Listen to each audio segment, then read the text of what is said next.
Good morning. The time having arrived, I will call to order the Wednesday, February 26, 2014 Placer County Transportation Planning Agency meeting. We will begin with the flag salute, and I will lead that. Please join me. I pledge allegiance to the flag of the United States of America and to the republic for which it stands, one nation, under God, indivisible, with liberty and justice for all. Thank you. And will the clerk please call the roll? Cash. Holmes. Here. Joyner. Here. Nesbitt. Here. Mafucci. Here. Westland. Here. Trevis. Yes. Yukovich. Here. Euler. All present and accounted for. We will now move to agenda review. Is there anything on the agenda that there was a approval of the minutes? Oh yeah, let's go ahead and approve the minutes. I'm double parked. I'm sorry. Okay, we've got a motion and a second to approve the minutes of January 22nd, 2014. All those in favor, please say aye. Aye. Thank you. Abstain. Abstain. Oh, any abstentions? Wow. All right. Glad you guys are back. Yeah. And just a reminder, as of, and I don't remember the name of the bill, as of the first of the year, we have to call a roll call on every action vote. Will the clerk please call the roll? Cash. Holmes. Aye. Joyner. Abstain. Nesbitt. Aye. Mafucci. Abstain. This is minutes. Minutes. Yeah. Westland. Abstain. Trevis. Yes. Yukovich. Aye. Euler. Okay. Now can I go to agenda review? This is time for agenda review. Is there anything on the agenda that anybody wishes, has any discussion? Seeing none, we'll move on to public comment. Now is the time for anyone in the audience that wishes to address the commission, the agency, on any issue that is not on the agenda. Now is the time to come forward. Good morning. Please state your name and your address. Good morning. My name is Mary Jo Bittner. I live at 690 Clipper Heights Place, Auburn. I'm here as a board member from the Auburn Interfaith Food Closet. I've talked to some of you about this already, but I wanted just to bring to your attention that after 15 years at its current location at Bell and Richardson, the food closet has had to move because of environmental health. Was not happy with the ability of that building to continue and meet all health codes. So we've been forced to move. We were right across the street from a bus stop. Now we are 1.1 mile from the closest bus stop, which is at Quartz and 49, which is up a street with no sidewalk. So most of our clients can't walk that far, 1.1 mile. We do serve, last year, in 2013, we served approximately 2,800,000 meals to 988 families. Of those, there's a small percentage who either ride the bus, take public transportation, or walk. People who are walking walk mostly from the greens, and they won't be able to make that walk now. I have given you each a packet. In that small, I haven't had a big window of time to deal with this, but I did talk to some of the other people on that street. AIDS Foundation and Pride also have a need for bus service on that street. I know that I was told this isn't the time of year to make this kind of a plea, but since we just moved, it's my first opportunity, and I will continue to try to influence the board so that we do get some kind of transportation. But I don't think the food closet's the only one that needs transportation on that road. Thank you, ma'am. This is actually an agenda item which is going to be covered later on in the meeting. But okay. If you can wrap it up. Oh yeah. Okay. And so we also have in your packet, besides the letter, I've given you the data that we collected over the 1 month period of time of people who need public transportation and where they come from, so it will give you an idea of what kind of thing. And so we're just letting you know that we're here and we've moved, and our neediest clients do have a need for public transportation. Thank you very much. Anyone else wish to address the commission on any item that is not on the agenda? Seeing none, we'll move on to the consent. Oh, yes, ma'am. Pardon me, Mary Stevens, Oak Mist Lane, Auburn. I just have one question. I don't understand why, why was I sent notice about this land use issue if I have no recourse or anything to say about what's going to happen? Is this regarding the airport land use? Yes, Will am I we out be- of line? I don't know. We'll be meeting, that's a part of our agenda, so Oh, I'm sorry. I didn't later on in the understand. meeting, we'll be addressing that. Okay, thank you. Now, it's time to approve the consent calendar. Is there any item on the agenda that needs to come off for public discussion? Is there anyone in the audience that wishes to take anything off the consent calendar for public discussion? Seeing none, I'll entertain a motion for approval. Second. It's been moved and seconded to approve the consent calendar. Will the clerk please call the roll? Cash. Holmes. Yes. Joyner. Nesbit. Rakucci. Yes. Russland. Yes. Trivas. Yukovich. Euler. Okay, the item is moved. Thank you. Now, we will adjourn as the Placer County Transportation Planning Agency and convene as the Placer County Airport Land Use Commission. And item G is the adoption of revised negative declarations, initial studies, and airport land use compatibility plans for Auburn Municipal, Blue Canyon, and Lincoln Regional Airports.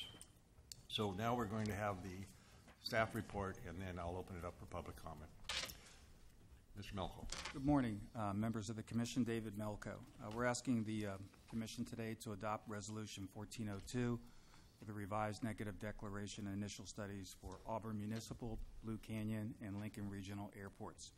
We're also asking the Board to adopt Resolution 1403 for the airport land use compatibility plans, which there are three: Auburn Municipal, Blue Canyon, and Lincoln Regional Airports. So briefly by way of background, PCTPA serves as the Airport Land Use Commission. It's been in that charge since 1997. And as basic responsibility of the Airport Land Use Commission is to prepare and to implement an airport land use compatibility plan. Prior plan was adopted in 2000. That plan was a countywide plan that consisted of the three airports that I mentioned. This current plan here consists of countywide policies as well as three separate airport compatibility plans. As part of the process, we released the Airport Land Use Compatibility Plan for public review along with the environmental documents on December 16th. And we did a 45-day review period because of the holidays.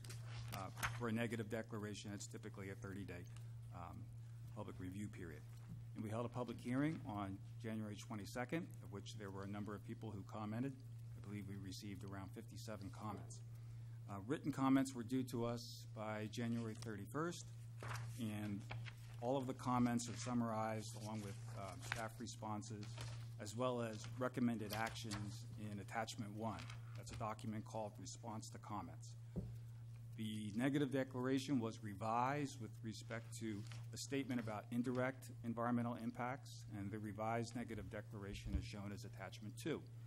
The initial studies were revised also because of the statement with respect to indirect impacts and other parts that were related to comments that came from the public, and the initial studies are shown as revised in Attachment 3.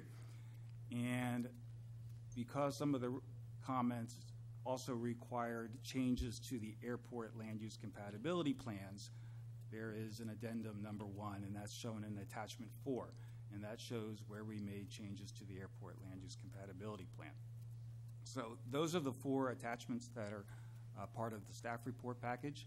We do have a PowerPoint presentation here, and as part of the PowerPoint presentation, there's 4 basic areas that we would like to just go over. I will cover the summary of public agency comments. Miranda Thompson, our consultant from Mead & Hunt, will deal with the summary of responses, the airport land use compatibility plan addendum, as well as the CEQA revisions. I would respectfully request that the board save any comments until the end of the presentation.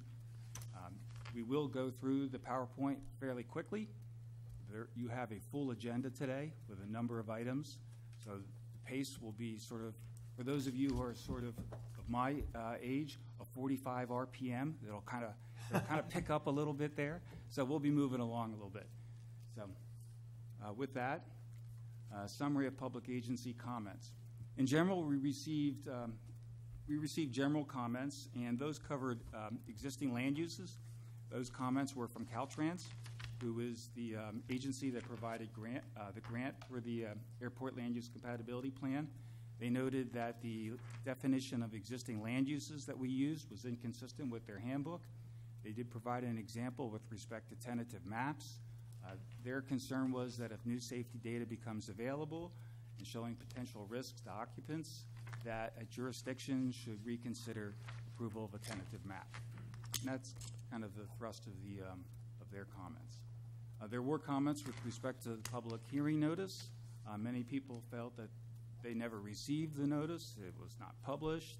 It was published in Auburn Journal, Colfax Record, and Lincoln Messenger on January 9th, and it was distributed, the document availability, to over 9,200 property owners. Many people who did receive the notice said they were not aware of this whole plan update, and the notice was unclear and the process was confusing. We tried to work through that with the individuals, but there will still be questions about the process. There were specific comments regarding Auburn Municipal Airport. The city noted, as part of a comment letter that they submitted, that they would be updating the master plan in 2014 and seeking amendment to the plan, most likely in 2015. They would, as part of their master plan update, will be looking at analyzing various runway options to meet future aviation needs. So that means extending the runway. And as part of their request, they asked that we consider extending the compatibility zones to coincide with the future flight paths and not to ease land use restrictions. In terms of land use issues, there were many comments from the public, and these comments kind of go on both sides of the spectrum. Many people felt that there were incompatible uses around the airport and they should not be grandfathered in, that we should issue cease and desist violation orders, which we do not have the power to do. There were people who had questions about reconstruction projects and whether those were subject to the airport land use compatibility plan. There were some people who felt that we should increase intensity and density limits. And there were others who felt that the open space land requirements should be reduced. And there were also people who felt that there should be an allowance for multifamily in the C1 zone around the airport with conditions. But there were also people who felt that we should not modify the C1 and C2 zones because of safety concerns. So we should have further restrictions. And there was also a comment about complaints that should not prohibit or limit future development. That kind of captures the land use comments with respect to Auburn Airport. Aircraft operations. Many people noted that when they purchased their home, which was many years ago, they were told by the realtors that this was a small airport and there were no overflight of neighborhoods. That was a common theme that I believe we all heard on January 22nd. There were also people who noted that the aircraft now are flying very low and are flying directly over homes, and that pilots aren't observing the rules that are implemented at Auburn Airport. Also, comments noted about the sheriff's helicopter, that it flies very low, both day and night.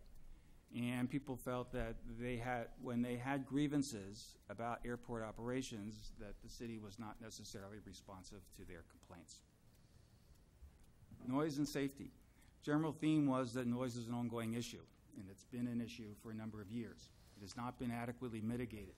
And basic comment from a number of individuals: who is responsible for noise and dealing with noise, airport noise?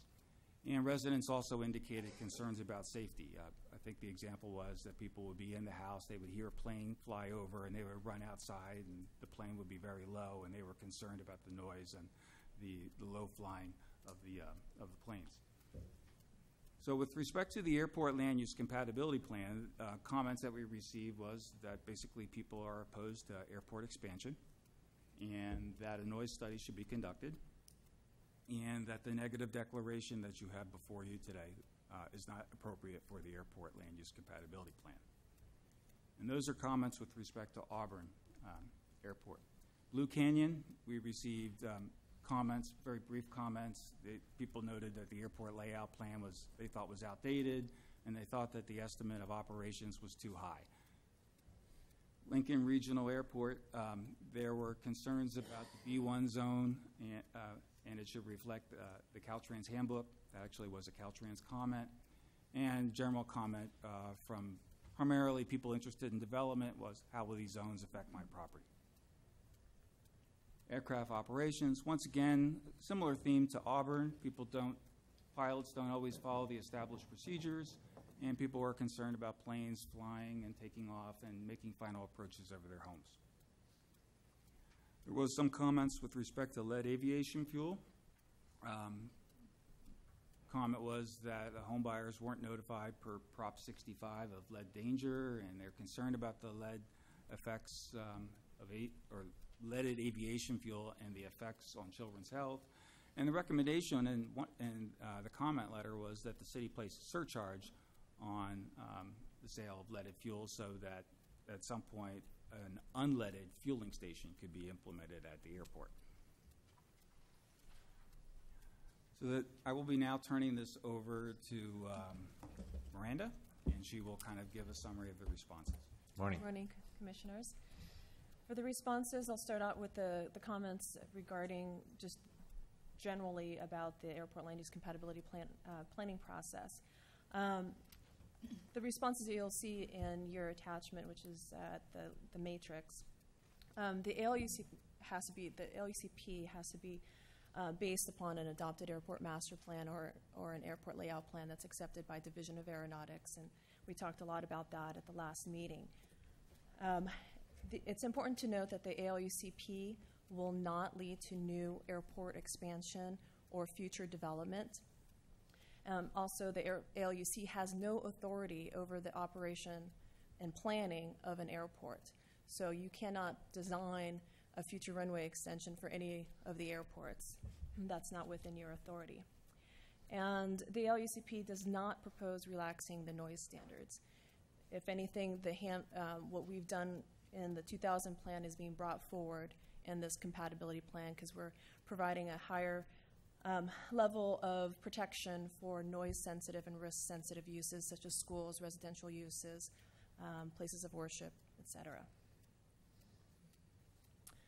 ALUCs also have no authority over an existing land use. So if there's an incompatible land use, you cannot require that use be changed to something that is more compatible.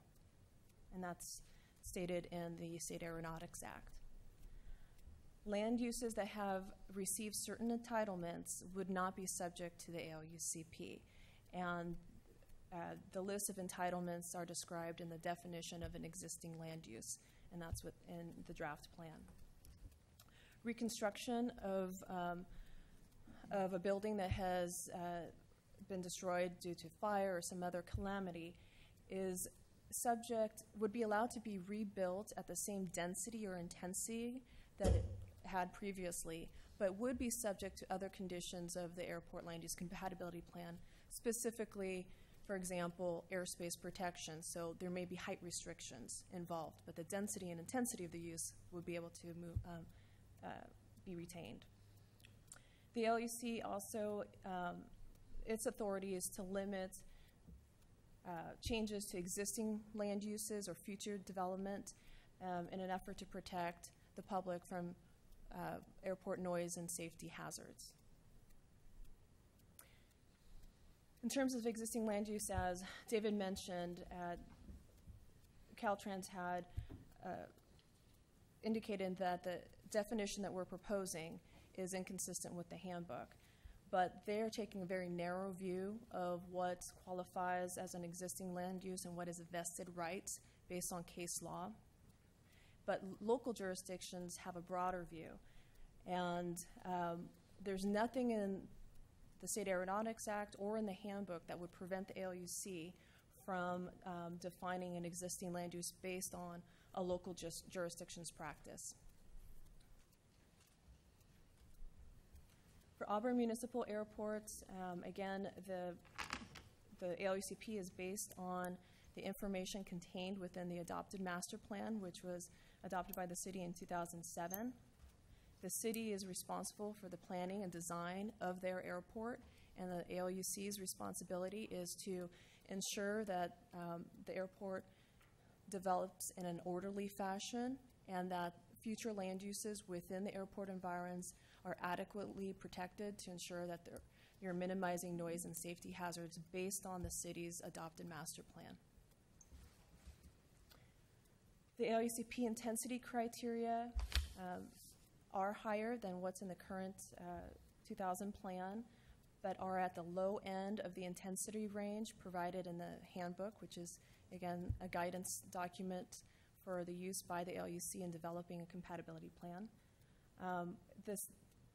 The Sutter Auburn Faith Hospital is an existing use, but there's a special set of conditions in the 2000 plan that we are bringing forward into this update to indicate that if there's future expansion, there are certain conditions to that expansion. The plan also provides for an infill policy that allows underutilized land to be developed more intensively based on what's around that particular parcel.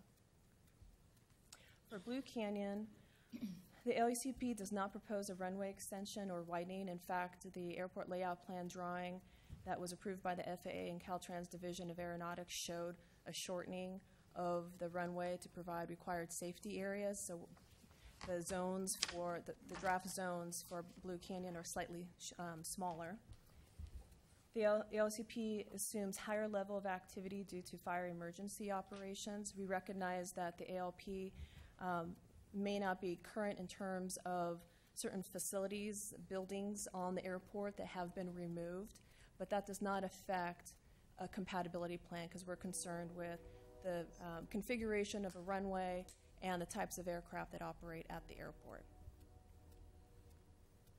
For Lincoln Regional Airport, again, with the new master plan adopted by the city in 2007, we are updating the ALUCP to reflect a future proposal to extend the runway 1,000 feet to the north and include a parallel runway east of the existing runway. The impacts of the 2007 master plan would have been addressed in the environmental documents adopted as part of that master planning effort.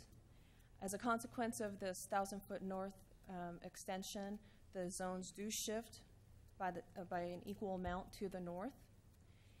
There is also special conditions for the new municipal wastewater facility site. Again, this is an existing land use. The old facility was about a mile off from the runway, south of the runway. And the city relocated that facility approximately 2 miles south of the runway. And we are bringing forward the special condition that just documents the fact that the city is responsible for ensuring that there aren't any future bird hazards. So we just want to bring that forward in this draft plan. In terms of the changes to the compatibility plan, again, most of them are driven by the comments that we received from the public and agencies. And I'll go through them now. Terms of art. So anything that we have defined, such as the Placer County Airport Land Use Compatibility Plan, we might use the acronym of ALUCP. That has been italicized and made consistent use through the document.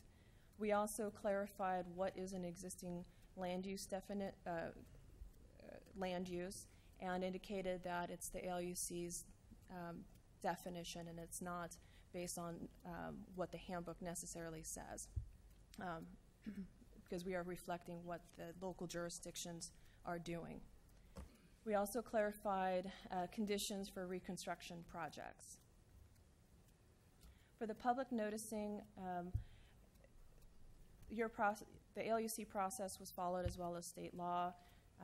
As David mentioned, there were notices published in the Auburn Journal, Colfax Record, and Lincoln Messenger in January. The public hearing notice and notice of documents being available for public review were sent to all the property owners located within each airport influence area, and that is a very extensive process. Not all ALUCs actually do this, so you've gone beyond what is typically done. For Auburn Municipal Airport, we did add a reference to the 2000 master plan and the runway analysis contained within that document. We expanded the list of land uses described within the airport environs, particularly the uses located south of Bell Road. We added a discussion regarding the airport's GPS instrument approach procedure, both the straight-in and circling procedures. We clarified the basis of zones C1 and C2 accordingly, and that's again in reference to the instrument approach procedure. For Blue Canyon, we're not proposing any changes to what's in the draft plan. For Lincoln Regional Airport, we deleted the reference to a condition requiring aircraft to avoid turns closer than the ends of the primary runway. And I want to note that I would like to, in the addendum, because we're striking this particular reference, I need to make a correction to the addendum that would strike the third sentence within policy 622C, which says that the airport or the aircraft have to turn no sooner than the future runway ends. But that no longer is applicable, so we're striking that from the addendum. For CEQA revisions, negative declarations initial studies have been revised to correct the statement that ALUCPs will not indirectly change the environment. Although the analysis in the initial studies indicated that, the summary on the cover page incorrectly said that it would not indirectly change the environment. So we've made that change. Just to clarify that ALUCPs can indirectly cause a physical change in the environment by prohibiting and constraining certain types of land uses within the airport influence area, because the restrictions in the compatibility plan affect future land uses, and if and when a local jurisdiction amends their general plan to be consistent with the compatibility plan, they're enforcing those restrictions on future developments, and there's a potential for shifting development in different parts of the airport influence area based on those restrictions.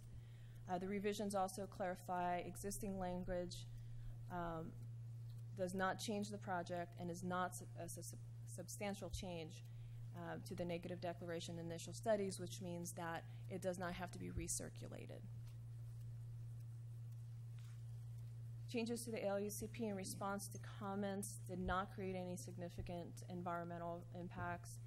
Recirculation is not required, and the analysis concludes that implementation of the ALUCP will not create a significant environmental impact. So that concludes my part of the presentation. Thank you. Mr. Melko? We would be glad to take any questions. Okay. We do have if there are questions on the maps, we do have the maps as reference that we can post up there in the event that commissioners have questions about a particular airport. Before I open it up to the board, there's a couple comments I need to make. On page 2 of the response to comments, Philip Berry's name is misspelled. It says Philip Burney, so it's B-E-A-R-R-Y. And he's a spokesman for the Rock Creek Mobile Home Park. Okay. And then on page 11, on your comment 18, comment was made by Holmes and White. It was not made by me, and as far as I know, it's not made by anybody related to me. Okay. So I just want to make those. Now I'll open it up to the board. Is there any comments from board regarding this? Thank you. Mr. Yukovich. Yes. I have a question and a comment. My comment is basically I don't think that people understand what the role of this commission really is. We have no control over the operation of the airport, which way the planes go, how much noise they make, et cetera, et cetera, et cetera. And I've had a couple of calls and I was trying to explain to the people. But along that line, we did discuss about sound levels, and so I'm confused. If we discuss sound levels and we have no control over them, why do we discuss them? So the compatibility plan established is restrictions on land uses to minimize noise impacts. So we need to identify where those restrictions would apply. And the commission, as part of this ALUCP update, we would look to the airport master plan and utilize the airport noise contours to define the area where noise impacts exist or could exist in the future based on future operations. And that's why we're talking about it in this plan, because the ALUC has to try to minimize noise impacts on the public. What's the allowable decibel level then within the outer ring of? For rural airports, the handbook guidance indicates that a 55 CNEL noise contour may be appropriate. Within suburban areas, 60, and within highly developed urban area would be a 65 CNEL contour. If the runway is expanded in Lincoln, does that mean that there'd be larger type airplanes coming in, and was that taken into consideration? It was taken into consideration. The master plan indicated that there would be a slight increase in jet activity, but the predominant use would remain smaller GA aircraft. Okay, thank you. Any other more comments from the board members? Yes, someone did. Yeah. Excuse my naivety, if such. Seems like I ask you that every month. Goes without saying. Yeah. One of the statements that I think was a good clarification was that existing land uses receiving entitlements are not subject to the plan. How does that, is that the same with future land uses that might receive entitlements or that do receive entitlements? Are they, though, subject to the plan if coming in? They are. So the effective date of the compatibility plan is the adoption date. So any projects that are within the planning process at the local level, let's say there's a development agreement that was approved yesterday, and we take action today to adopt the compatibility plan. That development agreement is considered an existing land use, but anything downstream after this, after the adoption date, would be subject to the compatibility plan. Thank you. Director Nesmith? First of all, I'd like to thank you for adding some of the language about Auburn. I know you have to base this on the 2007 plan. Some of the mention of the glide path, the instrument approaches, and things like that. By the way, we did do a survey. Somebody, I'm trying to remember who did the survey, and one day, and there was only one pilot out of about 100 that didn't make the turns properly. So we have taken that into account and taken a look at that. The land uses that might be reconsidered following an amendment as we update our master plan, if we do extend that runway in Auburn, what would be the process for changing some of those zone designations, or would it be possible to change any of those designations, C1, C3, or the boundaries of those designations once we have our plan in place? Explain to me how the addendum to this plan might work and your ability to change anything in those zones. May I answer? Sure.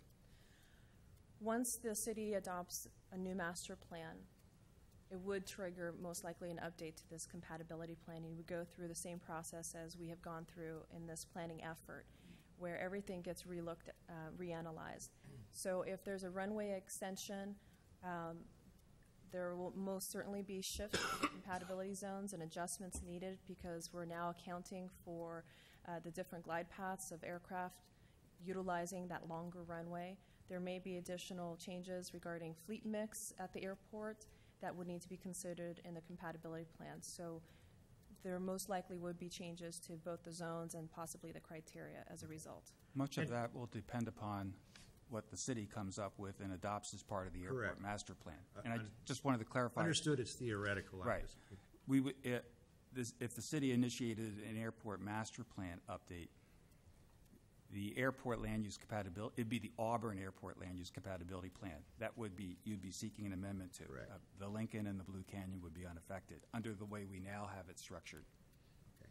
And so all of these comments, basically, in the recommended action, there's no action required on your part, but you have noted where you've added language in there. So any development that happens between now and then, will that language be considered, or will you just look at the compatibility zones, period? Any development that may be in those compatibility zones until we revise that master plan, they'll just be language, but basically it'll be guided by the zones as they exist, correct? Correct. Thank you. Any other comments from directors? Seeing none, I will open it up to the public. Ma'am, now is the time to come if you want to make your comment.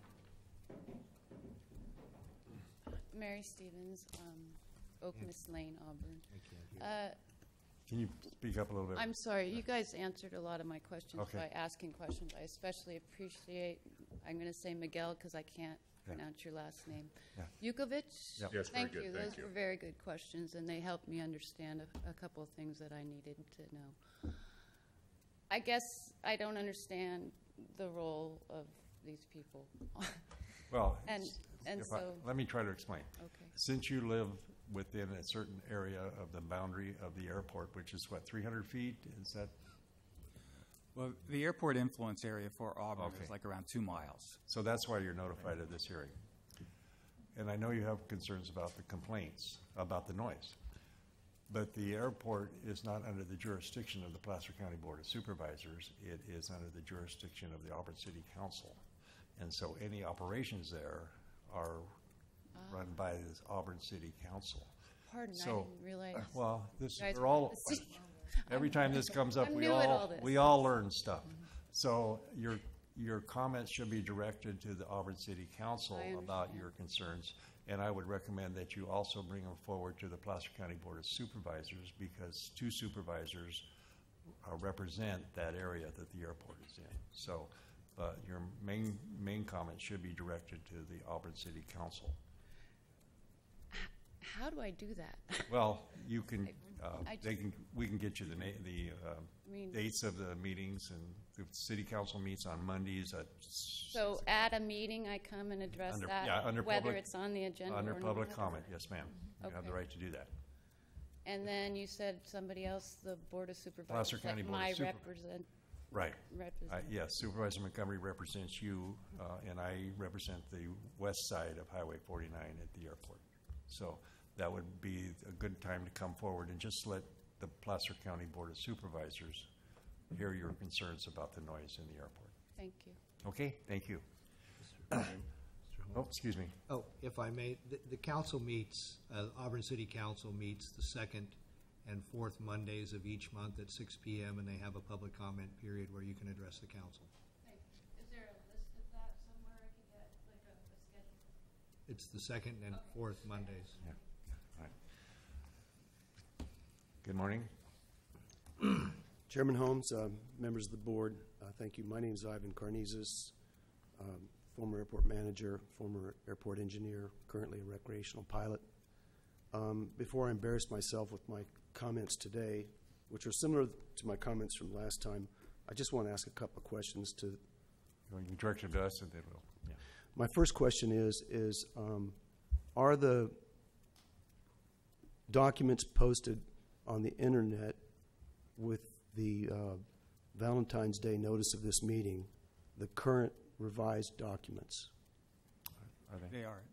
The agenda is posted on the PCTPA website, and when you go into the agenda directory, which is Okay. on the homepage, there's an HTML and a PDF version, and you can click on either version, and it'll take you to links to the document. Okay, those are the documents that my comments today are about. Okay. My second question is to Meade Hunt. You mentioned a minute ago the importance of considering glide slopes. You use the handbook, the state handbook, to create these plans, right? Like for this airport, and you're familiar with the handbook, and I'm not. I haven't looked at it in 5 years. Does the handbook provide different overlays of compatibility zones for airports with precision approaches as opposed to non-precision flying approaches? So the two questions. The first one regarding use of the handbook and preparation of this compatibility plan. The answer is yes. State law indicates that the ALUC should be guided by the information in the handbook. So we base the update on the information contained in the master plan and use the handbook to guide us through delineating the zones and establishing the compatibility criteria. Okay, and the compatibility zones for an airport with a precision approach are a different than one for non-precision. So the handbook provides generic safety zones based on different classifications of airports, based on the runway length as well as instrument approach procedures. And those generic zones, the handbook recognizes that ALUCs may need to make adjustments to those boundaries based on aeronautical factors and other land use characteristics around each airport. Thank you. I had to get my glasses. Oh. Sorry about that. Didn't mean to interrupt. All right. In that case, then I've got some comments to make. I don't feel like my comments from the previous meeting were adequately answered. Now, frankly, at the last meeting I came here, and I really didn't speak how I really felt because I felt like the information that was in the handbook was erroneous and that the consultant should have found it out. It could have been very easily found out just like I did by talking to a pilot. Are you a pilot?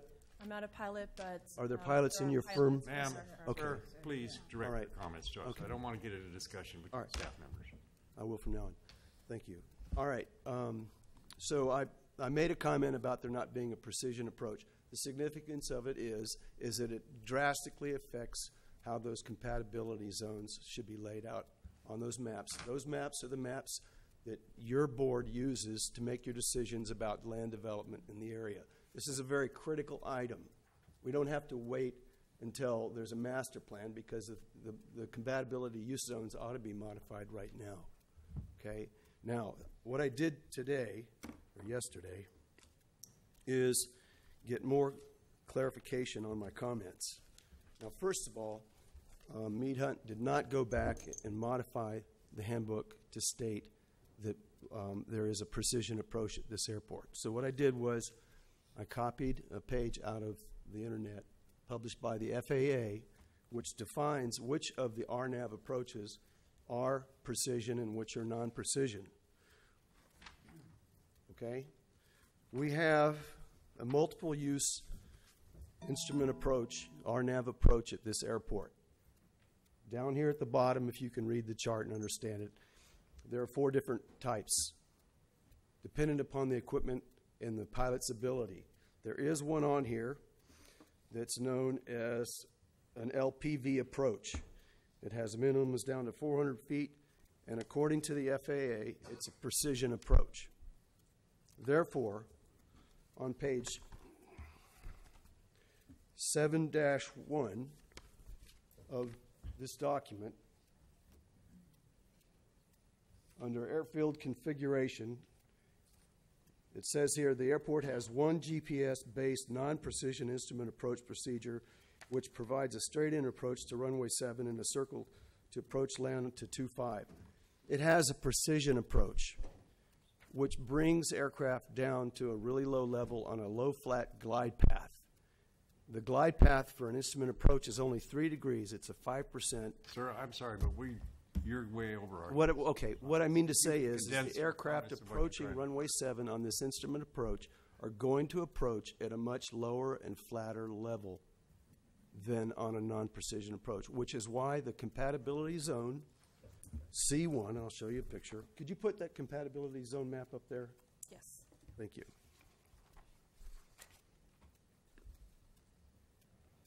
Do you have a pointer? Yes, I do. Thank you.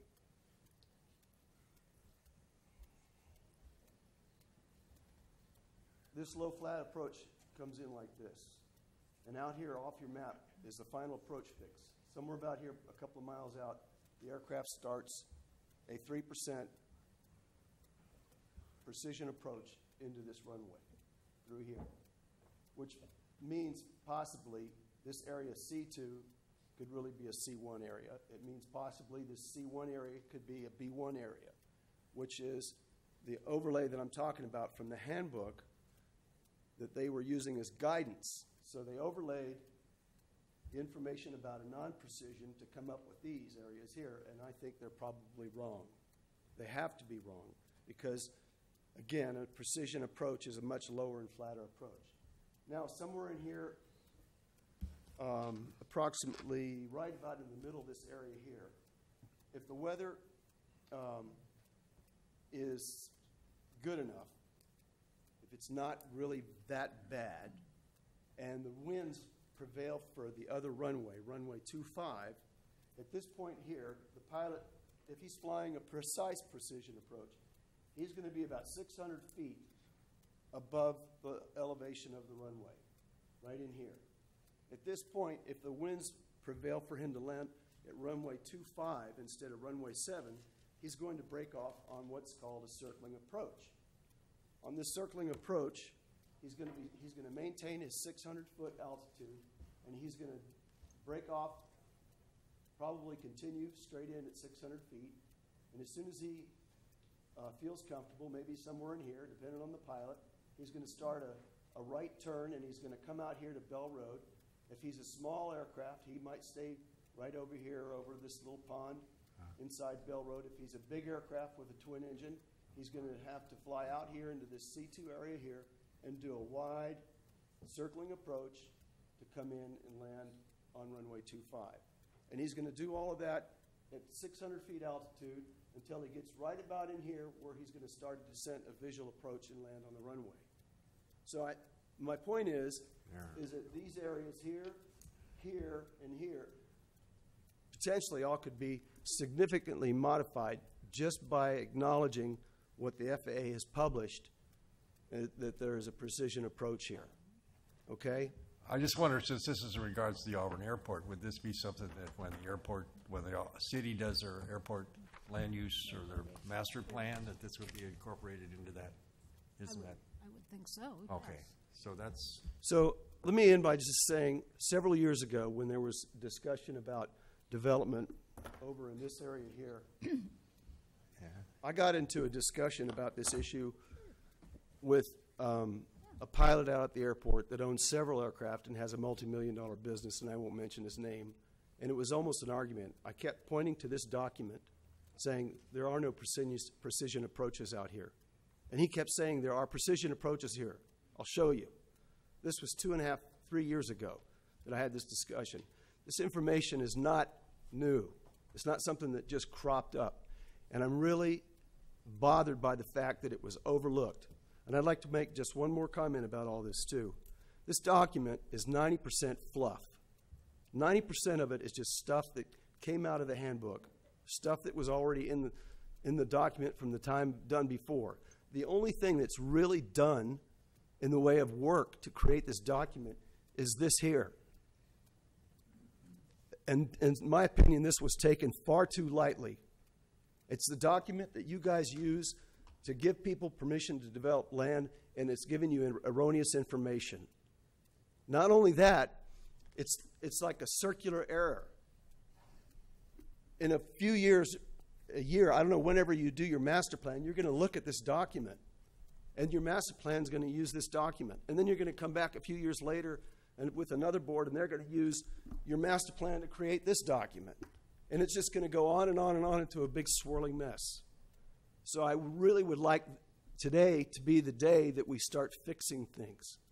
And I think that this problem could have been avoided just by talking to a pilot like I did. That's all. All right, thank you. Any other comments from the public? Ma'am, please come forward.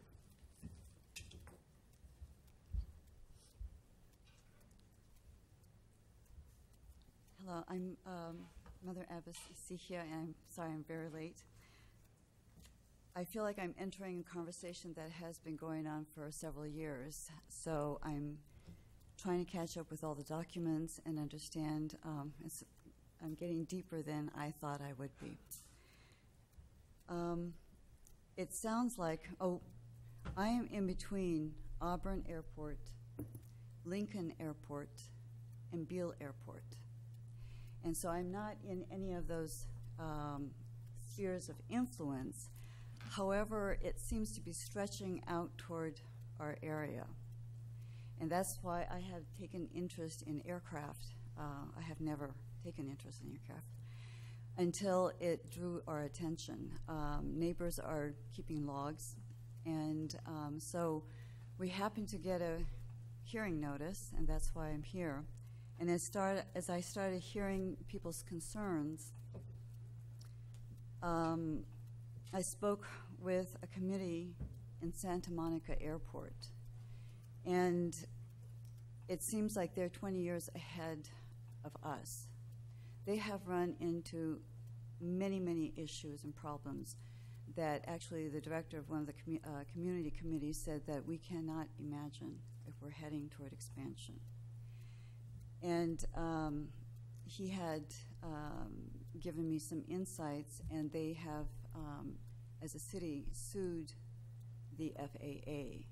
The city residents are very upset. They have had UCLA to do independent air quality testing, noise decibels. They've put up unofficial noise monitors at various points of the Santa Monica Airport, and they are now very, very vocal to close down the airport. There's a big movement there. So I would hate to see that we ignore some of the concerns, although it may be very minor and it's just a little ruffle, a crinkle in the dress.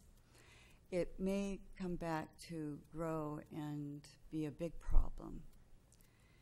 And I think there's probably investors in the business parks, airports, future economic booms, as one person had mentioned at the last meeting. We do hear economic booms. We hear about it in the media, but where is it? So those are future ideas and hope, but I think the residents are probably the most invested investors in this community. They can't go anywhere. They're not investors from a different location, so that whatever happens with the airport and everything that goes on with it is going to affect not the investors, but the residents here. And I think the residents should be the pride of our county. I've searched from beyond Redding down to San Diego for the best county to live in. We are a small monastery, and there have been growing changes in terms of accepting what kind of developments, and I finally came to Placer County because it has such uniqueness.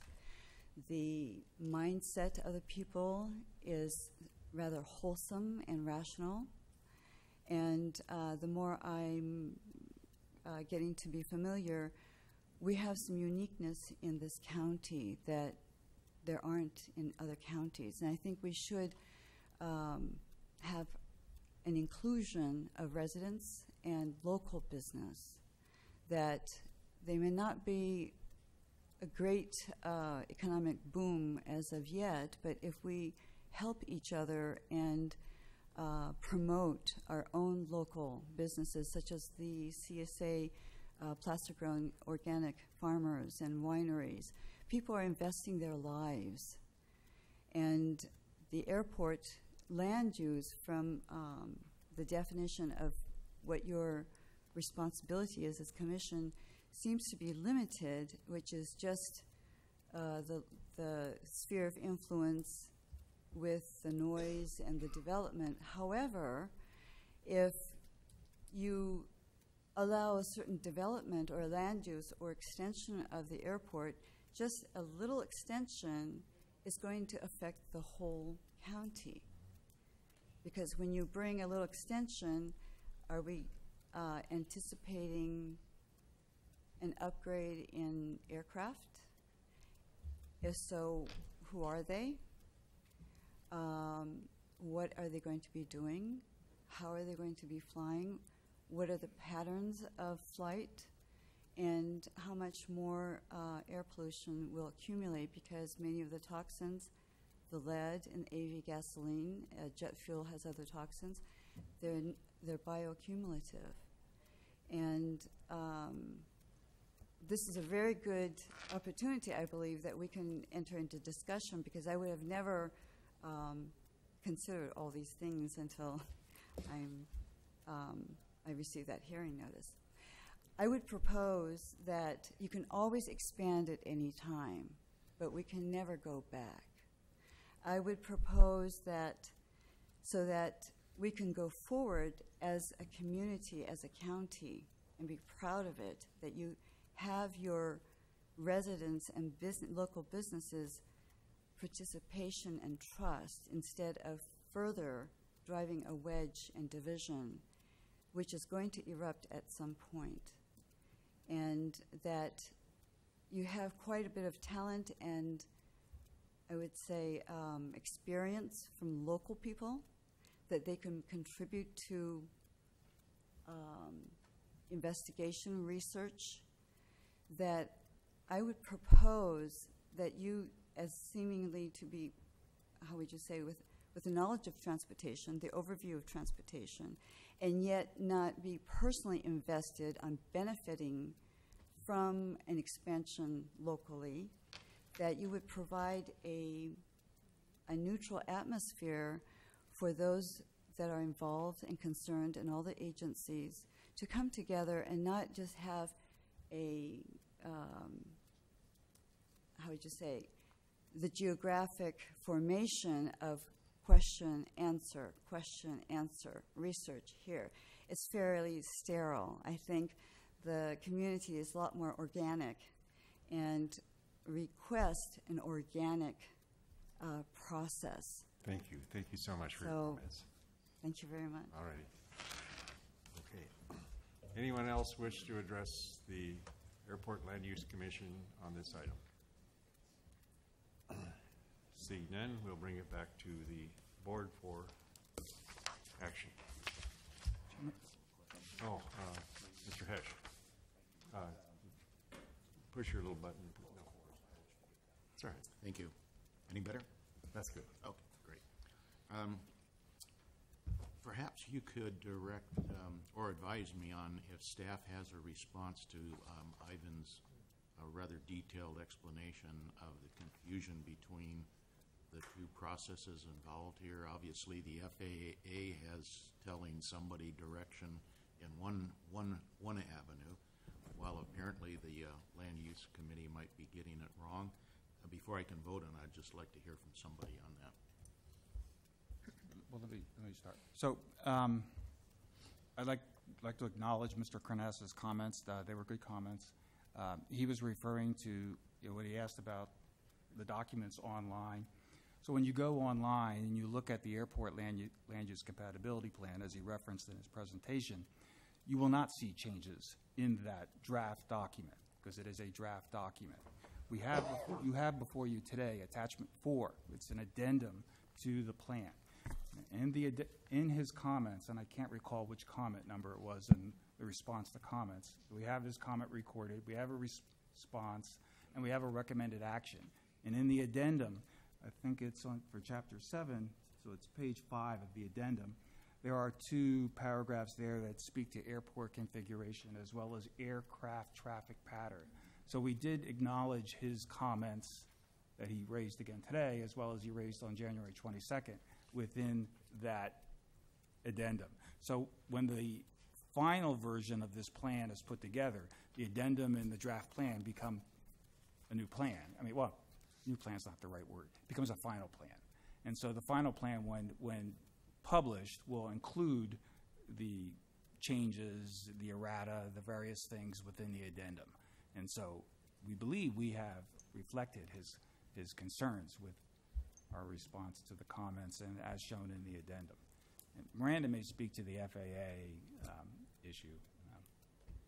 In terms of the approach procedure that he referenced, it was indicated in Exhibit 7A, which is a table that describes the traffic pattern and approach procedures, and there was a bullet that says instrument approaches, and it describes the instrument approach procedure in terms of the minimum visibility and minimum descent heights. It did not go into the details as Mr. Carnesis went into today, because this is not an airport document, and the readers may not understand that technical information, so we just keep it brief and put it into the exhibits.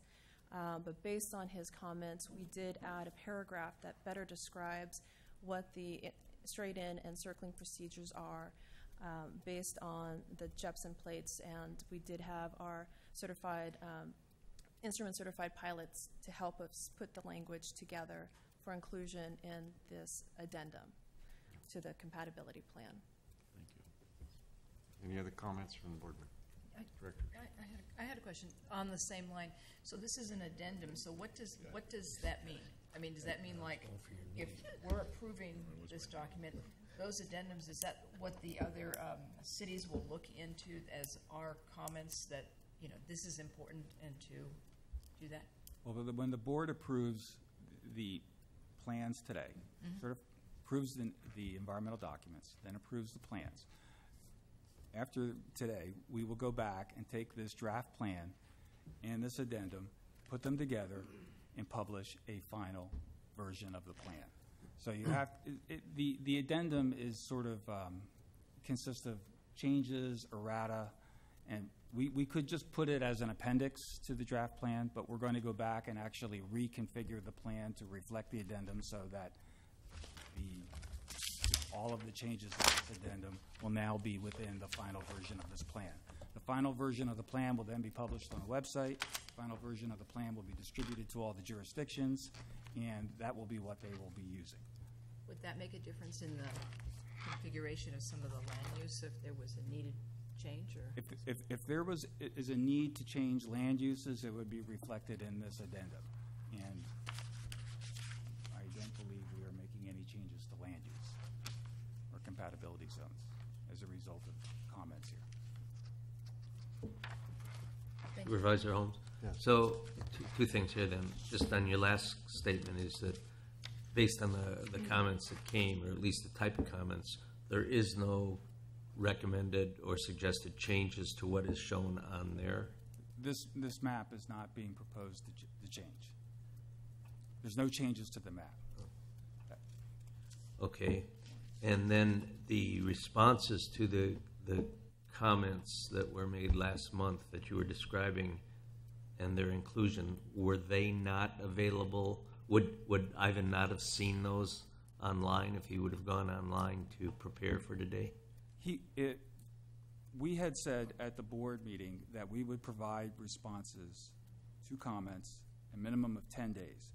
We put the responses online on February 14th, and we compiled a list of everybody's addresses and email addresses, about 30 email addresses, and we distributed out those response to comments to anybody who provided an email address. And I believe Mr. Carnassus, and I apologize if I'm mispronouncing the name, he had his email, and so he was part of a distribution, and he received those response to comments on February 14th. We also provided those same response to comments to stakeholders, because we have a list of like 100 stakeholders in this process who didn't comment but are certainly interested in what's happening with this whole process. And so we distributed those response to comments to them same day. Then there were a few people who did not provide, after I would call them, any sort of email address. They just, some of the people were suspicious of government. And so we just mailed out the copies of the response to comments to them. And I think there's 6 or 7 of those. And then there's a handful that just would not provide any sort of address. And so I just talked to them on the phone, and depending upon the individual, it was either pleasant or not so pleasant conversation.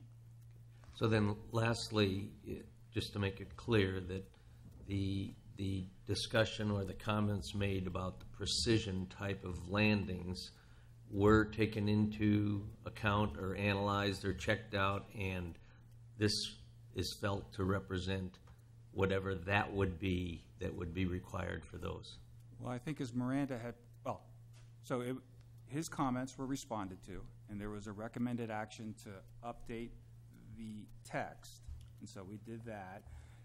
And as Miranda pointed out, there was a table in the original draft version of the plan that actually referred to the instrumentation approach. So it was already sort of accounted for. It just wasn't there in any sort of detail, because it's not really the purpose of this plan to go into a lot of detail with respect to airport operation, aircraft operation. So we've expanded upon that based upon his comments. So I guess bottom line was it was always there. We're just making it more visible. So there's no need to change based on the comments, this map that is up on the screen. Sure. Just to expand upon what David has said. So when we received the comment from Mr. Carnesis about the instrument approach procedure, we did go back and reassess whether or not we adequately considered the instrument approach procedures. And when we looked at the minimum heights and visibility minimums for this procedure and looked at the zones, because as he mentioned, we did consider it previously, but we wanted to know, should we make any other fine adjustments to the zones? The conclusion that we came to is no. What we need to do is clarify the text to expand the discussion on this instrument procedure, so to highlight it. But it didn't trigger a need to modify the proposed compatibility zones. I understand what you're saying. Did you, Mr. Yukovich, did you have a comment? Yes, I don't quite understand what you just said. No, I'm sorry, that one there. You're Okay. good, yeah. So approximately, what's the height the plane is coming in the C1 zone then? Okay, so I'm going to look at the factors map. So this is not necessarily the policy map, but it's in the background chapter 7 for Auburn. So Mr. Carnesis mentioned the handbook zones. And I'm going to point to the green lines here are the generic safety zones provided by Caltrans Division of Aeronautics, and they're what we're calling the handbook. And as he mentioned, with the instrument approach procedure, he says the aircraft are about 600 feet in this general location. Well, when above the airport elevation. Now, in defining Zone C1, you can see that it goes beyond Zone 6 of the safety zones. The other thing is we also looked at the airspace protection surfaces, and you can see C1 and C2 are larger than the airspace protection surfaces provided, described in Part 77, which is the FAA regulations describing obstruction surfaces for an airport. That's the red lines. That's the red lines, thank you. And the other consideration is that the terrain drops as you move further west. So considering the elevation of aircraft above the airport elevation, the ground elevation for these areas, which are lower than the airport, we felt that the zones, being as large as they are, were adequately describing the primary overflight areas. And what we've described in the background chapter is that approximately 80% of aircraft are flying within the C1, C2.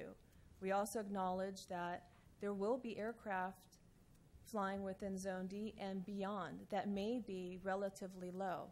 But to have an extensive geographic coverage of the airport influence area is typically not practical in most instances in terms of establishing criteria and restrictions on land uses. So we wanted to focus on the predominant areas overflown by aircraft, and that's described in Zone C1. That sounds great. How high are they flying? In zone C1. In zone C1. Give me a range, maybe. Yeah, as Mr. Carnisa says, they can be anywhere from about 600 feet, as low as 600 feet in certain areas. So the zone C1 is about 1,000 feet or lower, and then C2 we're looking at about 1,000 feet. And the reason why we use 1,000-foot threshold is that's the standard altitude for the visual approach traffic pattern. So And at then 1,000 feet, a twin engine, I don't know the makes of planes anymore when I was a young kid. Does that rattle my windows? Maybe some people say yes, but again, the typical traffic pattern altitude under visual procedures is about 1,000 feet. But aircraft can be lower, as Mr. Carney said. What's the decibel reading for twin engine turbo? I don't know, what do they land there? I'm not even sure they land those planes there, so I may be totally incorrect. This is why the ALUCP is proposing zone C1 and C2 to address overflight noise concerns. Zone C, or the noise contours you can see in orange here, this is where the highly impacted cumulative noise impacts occur based on the information provided in the master plan. These areas are subject to overflight noise, but it's a single event noise issue. And so in those orange areas, about what's the decibel level when you say noise could occur? Are we talking about above the 68 or below the 68 decibel level that's for?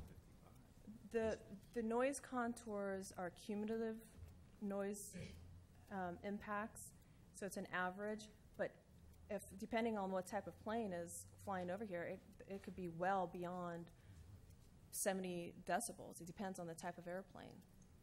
Okay, thank you. Director Nesbitt, did you have a comment? Yes. Yeah, I disagree with the land uses on the precision approach. I understand that as far as runway extensions and any future plans, you have to go by the 2007 plan, so I'm not addressing that. But on some of the other items brought up, the no action to me sounds more kind of like objection noted. Ship's a little too far out to sea to turn around, whatever. I believe with a minimum of research or a lot of research on the precision approach, at a minimum, the C1 zone should have been extended into the C2 to the west. So I disagree with not changing those zone assessments. Did you have another comment? Yep. I just had a comment. This document, if adopted, gives these guidelines from our board. However, a council, Lincoln, Auburn, can they make it more stringent if they want to? Yes, they can. They can override, I guess. They can't make you less stringent. Correct. But they could make. They can make it more stringent, right? They could make decisions on that. Okay. Yes. Thank you. Alrighty, there's two actions before us. One is Resolution 14-02 for the revised negative declaration initial studies for Auburn Municipal, Blue Canyon, and Lincoln Regional Airports. Is there a motion or a? Oh, I'm sorry. Did you have a comment? No. No.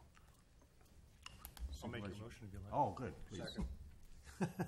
Moved in second to adopt Resolution 1402. Will the clerk please call the roll? Pesh. Yes. Holmes. Yes. Joyner. Yes. Nesbitt. Rakucci. Yes. Breslin. Yes. Trivas. No. Yukavich. No. Euler. Alrighty. The motion is moved. Now we'll move to the adoption of Resolution 14-03 for the airport land use compatibility plans for Auburn Municipal, Blue Canyon, and Lincoln Regional Airports. Move approval. Second. It's been moved and seconded to adopt Resolution 14-03. Will the clerk please call the roll? Pesh. Yes. Holmes. Yes. Joyner. Yes. Nesbitt. Rakucci. Yes. Breslin. Yes. Trivas. No. Yukavich. No. Euler. Okay, the motion is adopted. Alrighty, and I believe that concludes our business as the Placer County Airport Land Use Commission. We will now adjourn as the Placer County Airport Land Use Commission and convene as the Placer County Transportation Planning Agency. And move to item H, fiscal year 2013-14, unmet transit needs analysis and recommendations for final report for fiscal year 2014-15. Thank you, Miranda. Appreciate you being here.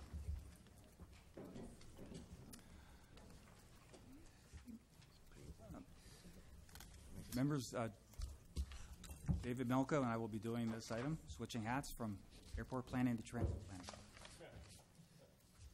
So we're asking the board today to adopt Resolution 1415 to make findings and recommendations regarding unmet transit needs that are reasonable to meet as required by the Transportation Development Act. And one of the primary responsibilities of PCTPA is to administer the Transportation Development Act funds. And along with that responsibility includes an annual unmet transit needs process. We have adopted definition of criteria, which the board adopted back in September 2006. It's contained within the report. I believe it's in one of the appendices. And this year we received more comments. We received 138 comments. Partly I think that was due to the extended outreach where we went to the municipal advisory officials. And that was actually quite helpful in terms of some of the issues that clarified with respect to rural transit issues. 21 of those comments are comments that we really have no jurisdiction because they're outside of PCTPA jurisdiction. They're in the Truckee-Tahoe area, North Lake Tahoe. And this year we actually had quite a bit of comments, less than 50, but still quite substantial with respect to comments that didn't necessarily deal with unmet transit needs, but dealt more with like infrastructure, facilities, marketing, just knowing about transit, bus stops, bus benches, trash cans, that sort of thing, pathways. And so the prominent themes, as they've had happen in the past years, is people would like to see more transit. They would like to see more evening transit. They'd like to see weekend transit. They'd like to see transit earlier in the morning. They'd like to see transit more frequent. They would like to see transit, and particularly in the Tahoe area, that connects to all of the different areas and not have several different systems. And so we've analyzed all of these comments, and they're included in the report. And the bottom line is that there are no new unmet transit needs that are considered reasonable to meet. There is a continuing unmet transit need from 2004 regarding the State Route 267, and that's carried forward because this board determined it to be an unmet transit need, but it requires the cooperative efforts of multiple parties that go beyond the jurisdiction of PCTPA. We did review the comments with the Social Service Transportation Advisory Council end of January. We reviewed it with our Transit Operators Working Group, who also sit as part of that council. And we also reviewed it with our Technical Advisory Committee, and they all concurred with the comments. As part of the outreach to the municipal advisory councils, there was, as in past years, interest by the community of Sheridan to see transit. And I believe in the report you have a letter from Supervisor Weingen regarding transit, and then you also received a letter today from the supervisor's office, which attaches the previous letter. And I believe their cover letter notes that we are recommending that with respect to rural transit issues, and Sheridan is a rural community, that the recommendation here is for us to seek grant funding to study that issue. And we have a grant into Caltrans, and hopefully we'll be successful. I note there's a Caltrans person here, so hopefully they'll take that into account. And that study would help us review and plan a service for Sheridan, as well as the Forest Hill area, the Weimar, Meta Vista area, the State Route 193, as well as hopefully address the issue that we had from the gentleman that came before the board back in October that lived in Bowman and had to walk with difficulty to catch the complimentary dial-a-ride service. That's in a rural area, so hopefully we'll be able to address that issue as part of this rural transit study. So with that, there's a series of recommendations, and I would be glad to answer any questions. And there may be members of the audience that wish to speak. Director Yukovich, did you have a question? Thank you. No, actually, I just want to compliment you on a great job of community outreach. It's very difficult and very few people ride the buses. But to try to get the input and everything of everybody, you do an excellent job on community outreach. I just want to thank you and your staff for doing this. Thank you. Thank you, Mr. Hill. Okay. Director Nesbitt. Oh, I was turning Helping it on me. for him. Oh, okay. Oh, he beat you to it, huh? Director Hash. Thank you. I discovered recently, and this is I'm probably the only person on the board who doesn't know the answer to this. I'm going to ask staff. I just found out that our transportation between Colfax, public transportation between Colfax and Grass Valley, Nevada City, has gone away. And I didn't know that. And I did read the report, and I tried to see if there was any mention of that on the unmet needs. And I couldn't find it, but it's a pretty lengthy document, and it wasn't sorted by community or particular areas. So I'm just asking if it's not on there, then I will be working with staff to examine the possibility of putting that unmet need on the next year's report. And that's all I have. All right, thank you. I could answer that. It is not in the document. I believe maybe in the past several years, there's maybe been one or two comments with respect to interest of a Colfax citizen getting to Grass Valley. The service that connected to Colfax was provided by Nevada County, Whole Country Stage. And actually, when I was on the Nevada County Transit Commission, we voted down that service to Colfax because it was only carrying, I believe, like 1 to 2 individuals every other day. And it just was not cost effective. Thank you. That makes great common sense. I was looking at it without that information, from a pure public transit need. We have a rail connection that serves all of the communities above in the foothills, our community, and I was expecting we should have that as a definite tie-in point for rail service to the East Coast. And gosh, why miss that opportunity? But if there's only 2 people that are interested, then I understand. So thank you. The greater need has been from getting from Colfax to the Auburn to the urbanized area. Any other comments from directors? I just have a comment regarding the lady that talked about the Auburn Interfaith Food Closet and their move. But I just want to let the staff know that the potential move of the senior center out in North Auburn is imminent, and they will be requesting some transportation at their new location, which is undisclosed right now. And many seniors access the current senior center because there's a bus stop close by. So anyhow, I just want to put you on notice that that'll be coming forward as well. Okay, we'll work with them and bring it to the transit operators group. Okay, very good. Yes. Any other comments from directors? Seeing none. Anyone in the audience wish to address? Good morning, Tink. Good morning. I'm Tink Miller, Executive Director of Placer Independent Resources here in Auburn, and I'm speaking for our agency this morning. I do participate as a member of the Social Services Transportation Advisory Committee, so I've been involved in all the discussions and review of the draft report and findings, and I do support them. I just wanted to highlight, pardon me, I'm not sick, I'm just congested. It's got nothing to do with germs.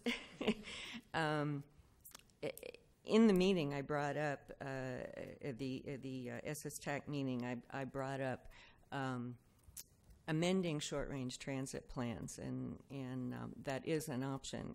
And so I just wanted to highlight that because there are seemingly rapidly emerging, unanticipated things in our communities going on that highly impact our transit services. We've got the new shopping areas at Sierra College Boulevard, which the buses need to have a stop there. I mean, people want to shop, and you know, it would increase ridership and increase revenue to the transit system to carry passengers back and forth to those shopping areas. And very specifically, again, with the senior center and with the food pantry both needing to move, those were certainly unanticipated. And one of the criteria of the formula for what is reasonable to meet from all the public comment that is submitted is that it needs to be consistent with the short-range transit plan. Well, if the plan doesn't have any language that provides for dealing with unanticipated events, then it's just de facto unreasonable to meet and it gets kicked out, when in fact it needs to be addressed. So I would like to suggest that the board consider revising the short-range transit plan to include some kind of provisional language around creating the option of addressing unanticipated events like that, so that they're not just de facto unreasonable to meet and kicked out. Okay. Thanks. David, is that something that we can accommodate? We've included the comment in the report. Probably the best bet would be, or best I would recommend, that we bring it back to the Transit Operator Working Group for discussion. Yeah. It may mean a tweaking to the current unmet transit needs policy, because when it says short-range transit plan, it may be best to say short-range transit plan as amended, or something along that line, so that we capture that, and then we bring it back to the board for your consideration. Yeah, it's a very real concern. So Right. Yeah, it's a very good comment. Yeah. You can't look at the document as a static document. Okay. Yeah, the documents and conditions change over time. All right. Mr. Hesh. Just one quick comment. Sure. That particular center was not unexpected. We've known about it for a long time. It's been under development for, I think, 5 or 6 years, and it finally got enough money, or there's economy turning around enough to have it move forward. So we really knew about it ahead of time, so maybe we can also add to the comments that identify future needs as they are available to bring up in advance, something like that. That's garbage words, actually, but best I can do right now. But you get my point. Right. Yeah. We will bring it back for the board consideration. Right. Director Nesmith? Yeah, I concur with some of the discussion about the short-range plan. My comment was going to be I'll support the recommendations today with sort of an asterisk that we would take a look at an action plan where we could address some of the needs of senior centers and food closets and those items that really need transportation. So anything we can do to incorporate sort of a reactive part of that plan to some of these needs that are unmet that may be possible to meet, I'd appreciate including that somewhere so we can react to those. Any other comments from directors? No, we're still open for the public. Is there anyone else from the public that wishes to address the board? All right. Did you have a comment, Mr. Priebus? Go ahead. Push your Button again. There you go. Excuse me, I have to reach You're good. his lap to turn on my button. Yeah. I wanted to make a comment about the Highway 267, and do appreciate that continuing to come through. When I was going through the analysis, though, or the discussion in this document, I think there's at least, and maybe Mr. Garner from Placer County Transportation could help me with this clarification if it needs it. I felt there was a couple of statements in here that could be correct, but I had then been under the wrong knowledge about that. Regarding the continuing declining ridership on State Highway 89 should be taken into consideration, since it's a similar situation as the Highway 267, in that I think, and will again jump on me if I'm wrong on this, I think that some of those statistics go up and down seasonally depending on where some of the seasonal workers come in and where they happen to live. In fact, I believe this winter, the 267 highway is the one that has gone up as much, if not the most, of some of of any of the routes up there. So I just get concerned that maybe there is other justifications rather than just saying if this one goes that way, this one should go that way. Mr. Kerner? If I could reply to that, Mr. Chair. Actually, 267 ridership this winter is slightly down from last year, but the Highway 89, which he refers to in the report, unfortunately, we discussed this probably in October before this started happening. And it was true then? It's actually up 42% compared to last year, but it was down 3 prior years before that, so that's why this comment was made in the report. So, but it does fluctuate seasonally or year to year, too. Thank you, Will. Director Nesbitt, did you have another comment? Oh, We're playing. oh, stop it. Make me come back there. All right. I think we have no more public comment, and there's no more comments from the board. So the action request is to adopt resolution number 14-15, making findings and recommendations regarding unmet transit needs and that are reasonable to meet as required by the Transportation Development Act. Is there a motion? It's been moved and seconded to adopt resolution number 14-15. Will the clerk please call the roll? Cash. Holmes. Aye. Joyner. Aye. Nesbitt. Aye. Rakucci. Yes. Ressler. Aye. Rivas. Yes. Yukovich. Yes. Mueller. All right, the motion is passed. The resolution is adopted. So now we will go to item I, preliminary draft fiscal year 2014-15 overall work program and budget.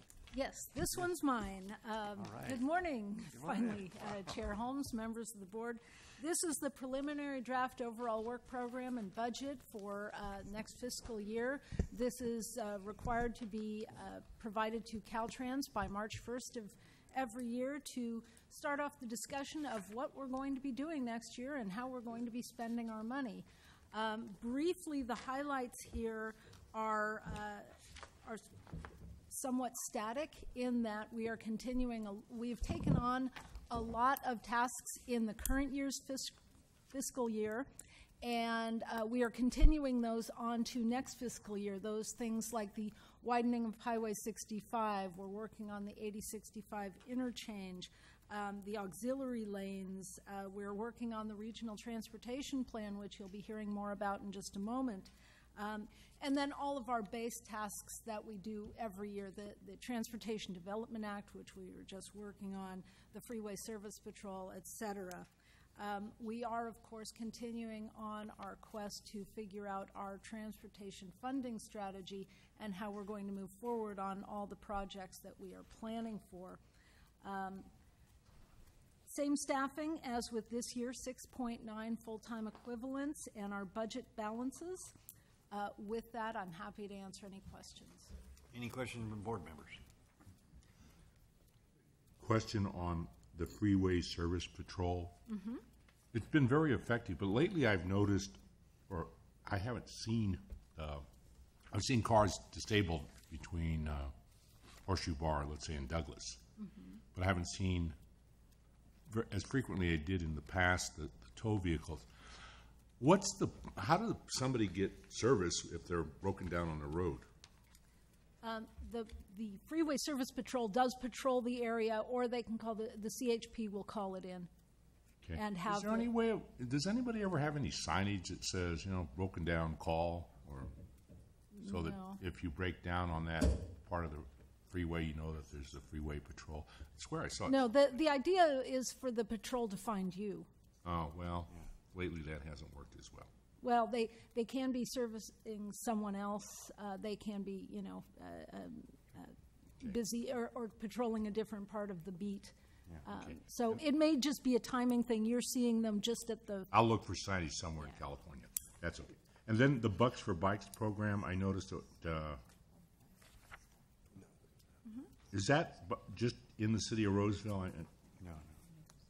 No, that's all over the county. Okay. The city does participate and matches some funds as well. Okay, thank you. Director Nesbitt, did you have a comment? No. Oh, thank you. He needs all the help he can get.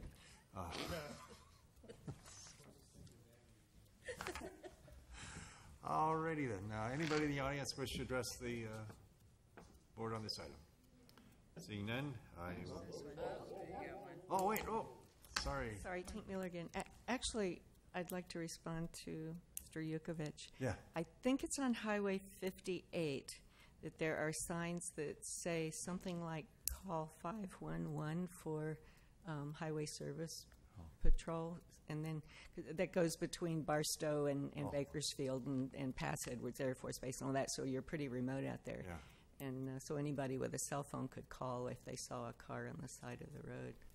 Okay, good, thanks. Okay. We'll check into that. Yeah, Barstow. All right, we'll move, I would like to get authorize the executive director to submit attached preliminary draft fiscal year 2014-15 overall work plan and budget to Caltrans. So moved. It's been moved and seconded. All those, would the clerk please call the roll? Yes. Yes.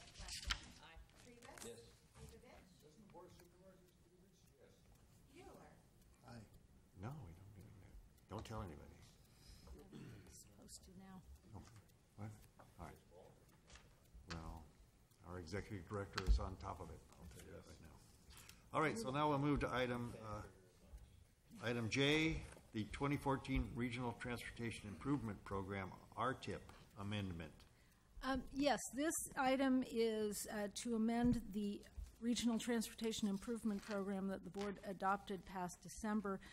It's actually an adjustment to it. Essentially, back in 2002, the board programmed funds for what is known as the Third Track Project to allow Capital Corridor service expansion to Roseville and Auburn. Right now, we are in the midst of the environmental process, and that funding was provided through an interregional transportation improvement program funding, which is basically state discretionary dollars. As this has gone through the process, the alternatives have been narrowed down to ones that are within the Union Pacific right-of-way.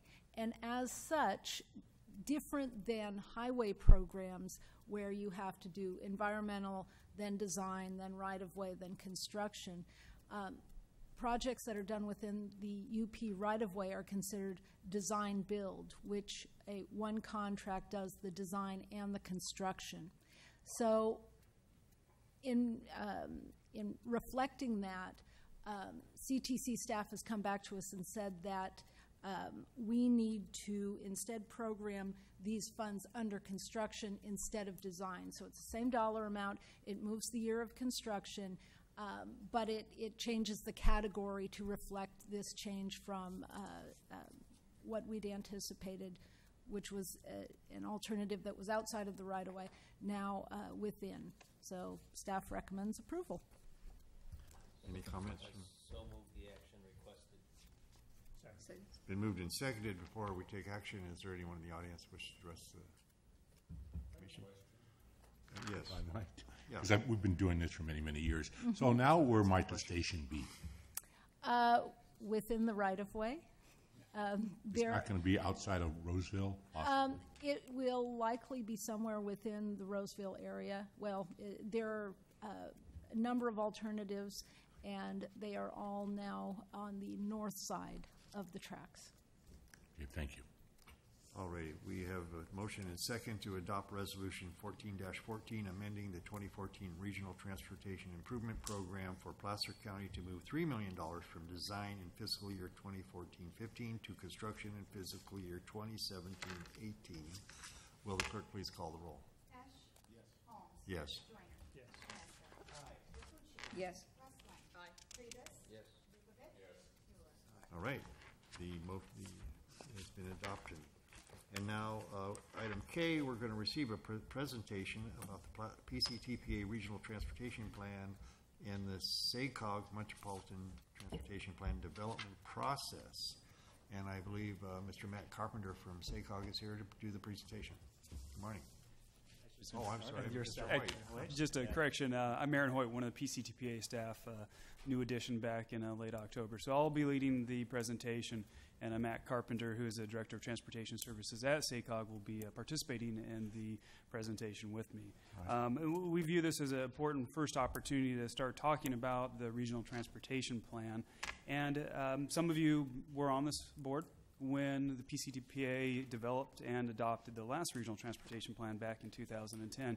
I know some of you also serve as or have served as committee members at SACOG and on various committees there. So there may be some perspective that you have on the plans and development on the MTP side of things that SACOG prepares. So what we want to do is talk about each of these, the Regional Transportation Plan that PCTPA is involved with, the Metropolitan Transportation Plan that SACOG is involved in, how the two of those mesh together, and what they ultimately try to encourage within our region and result in. So with that,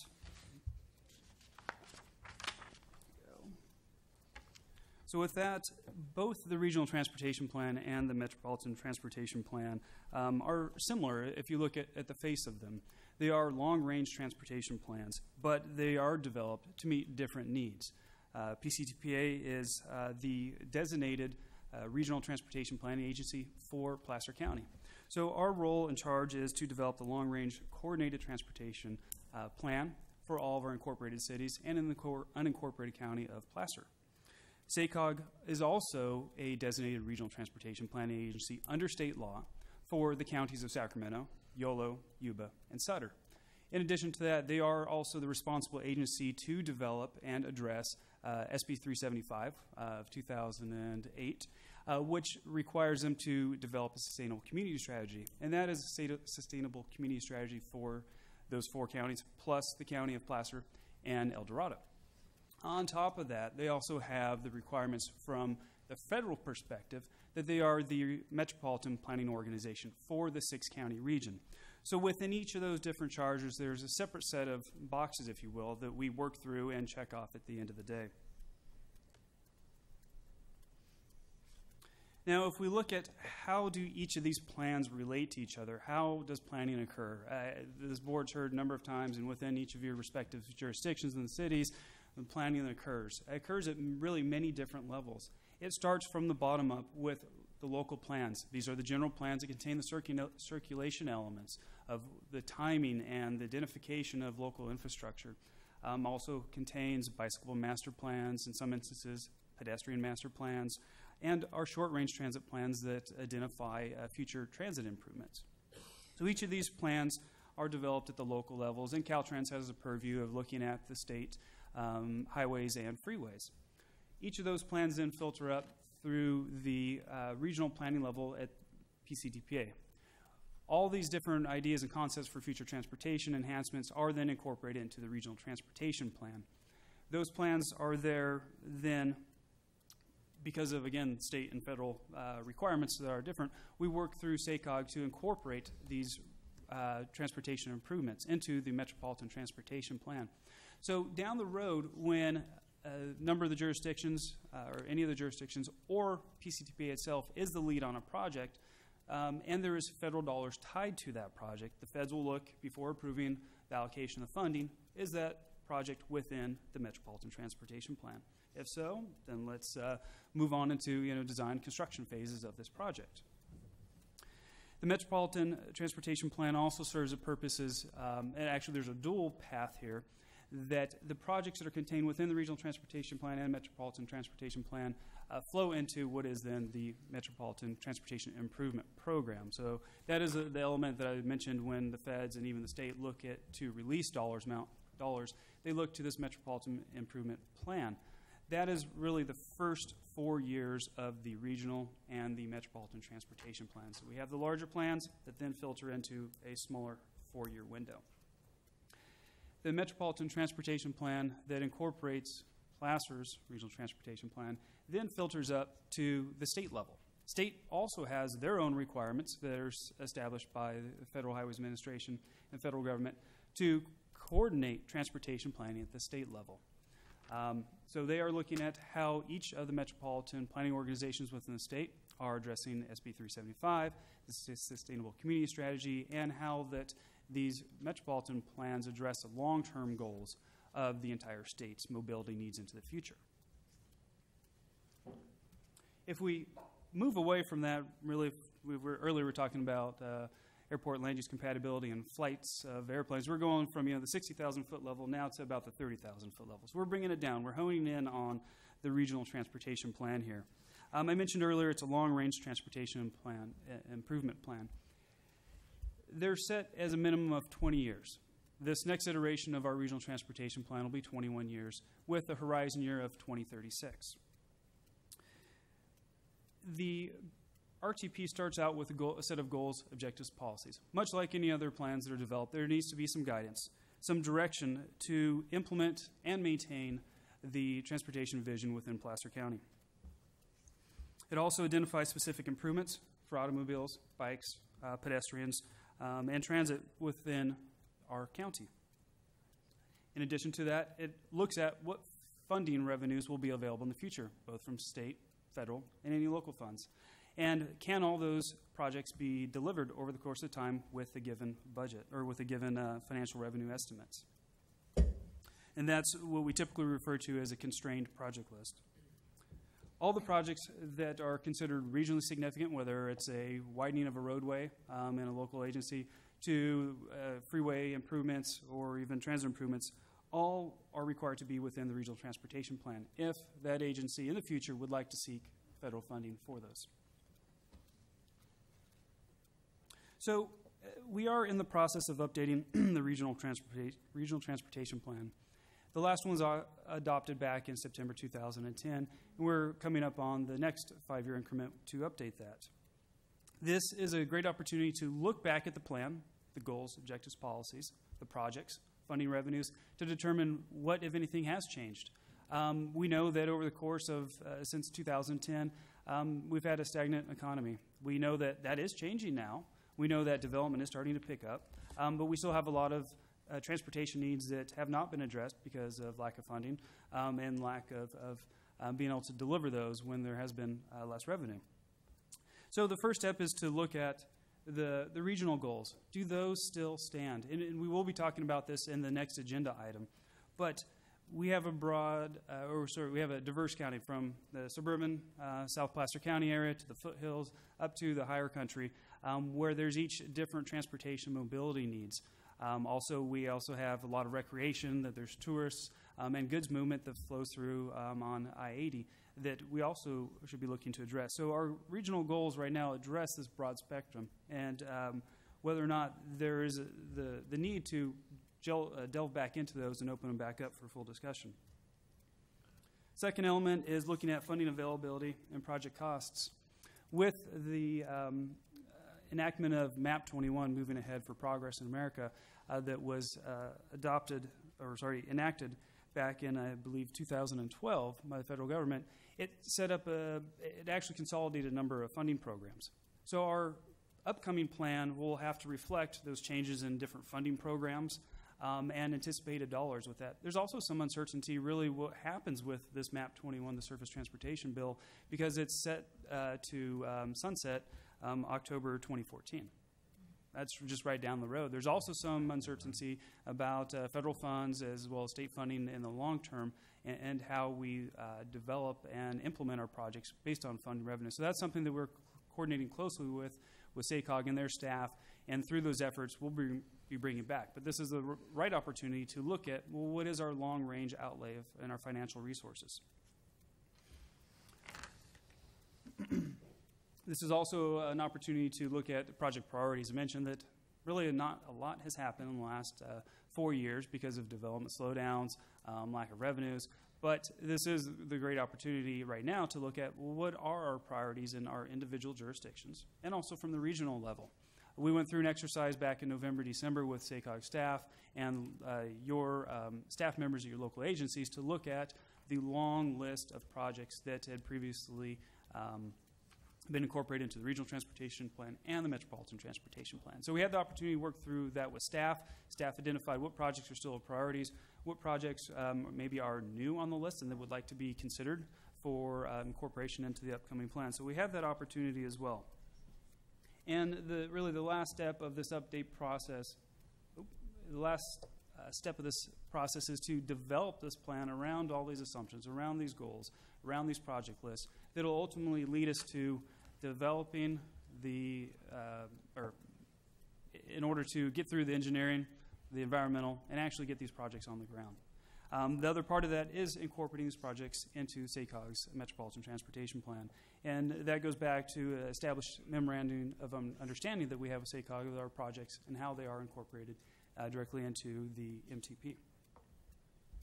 And when we talk about implementation, we can look back at the last RTP to find out what successes came from this and how was this document utilized. Really in the 11th hour of the development of our 2010, or the Regional Transportation Plan that was adopted in 2010, the California Transportation Commission came out with new RTP guidance, the method in which you develop the RTPs. And so staff worked diligently to understand what those new requirements are and incorporate them into our plan. And that plan was ultimately certified by Caltrans, state of California, that our regional transportation plan met the new guidance. Our projects and our plans were also incorporated into SACOG's Metropolitan Transportation Plan, which was the first for our region, and I believe the second within the state to incorporate a sustainable community strategy. And Matt will talk about that in a little bit. So there are some significant achievements that came of this last plan. And then lastly, a number of projects were delivered, projects that have been in the books on these regional transportation plans for a number of iterations, but we finally saw them come to fruition, that being the Lincoln Bypass, a project that had been in development for approximately 35 years. So it goes to say that these projects don't happen overnight, but the importance of what these plans serve for to lead to the development and the continued development of our transportation infrastructure. We also had the bottleneck on I-80, 2 phases completed within 2011, an important project for Placer County. We've continued to, as Celia mentioned earlier, with Capital Corridor, continue to work with them to find increases in service for the passenger rail to Placer County.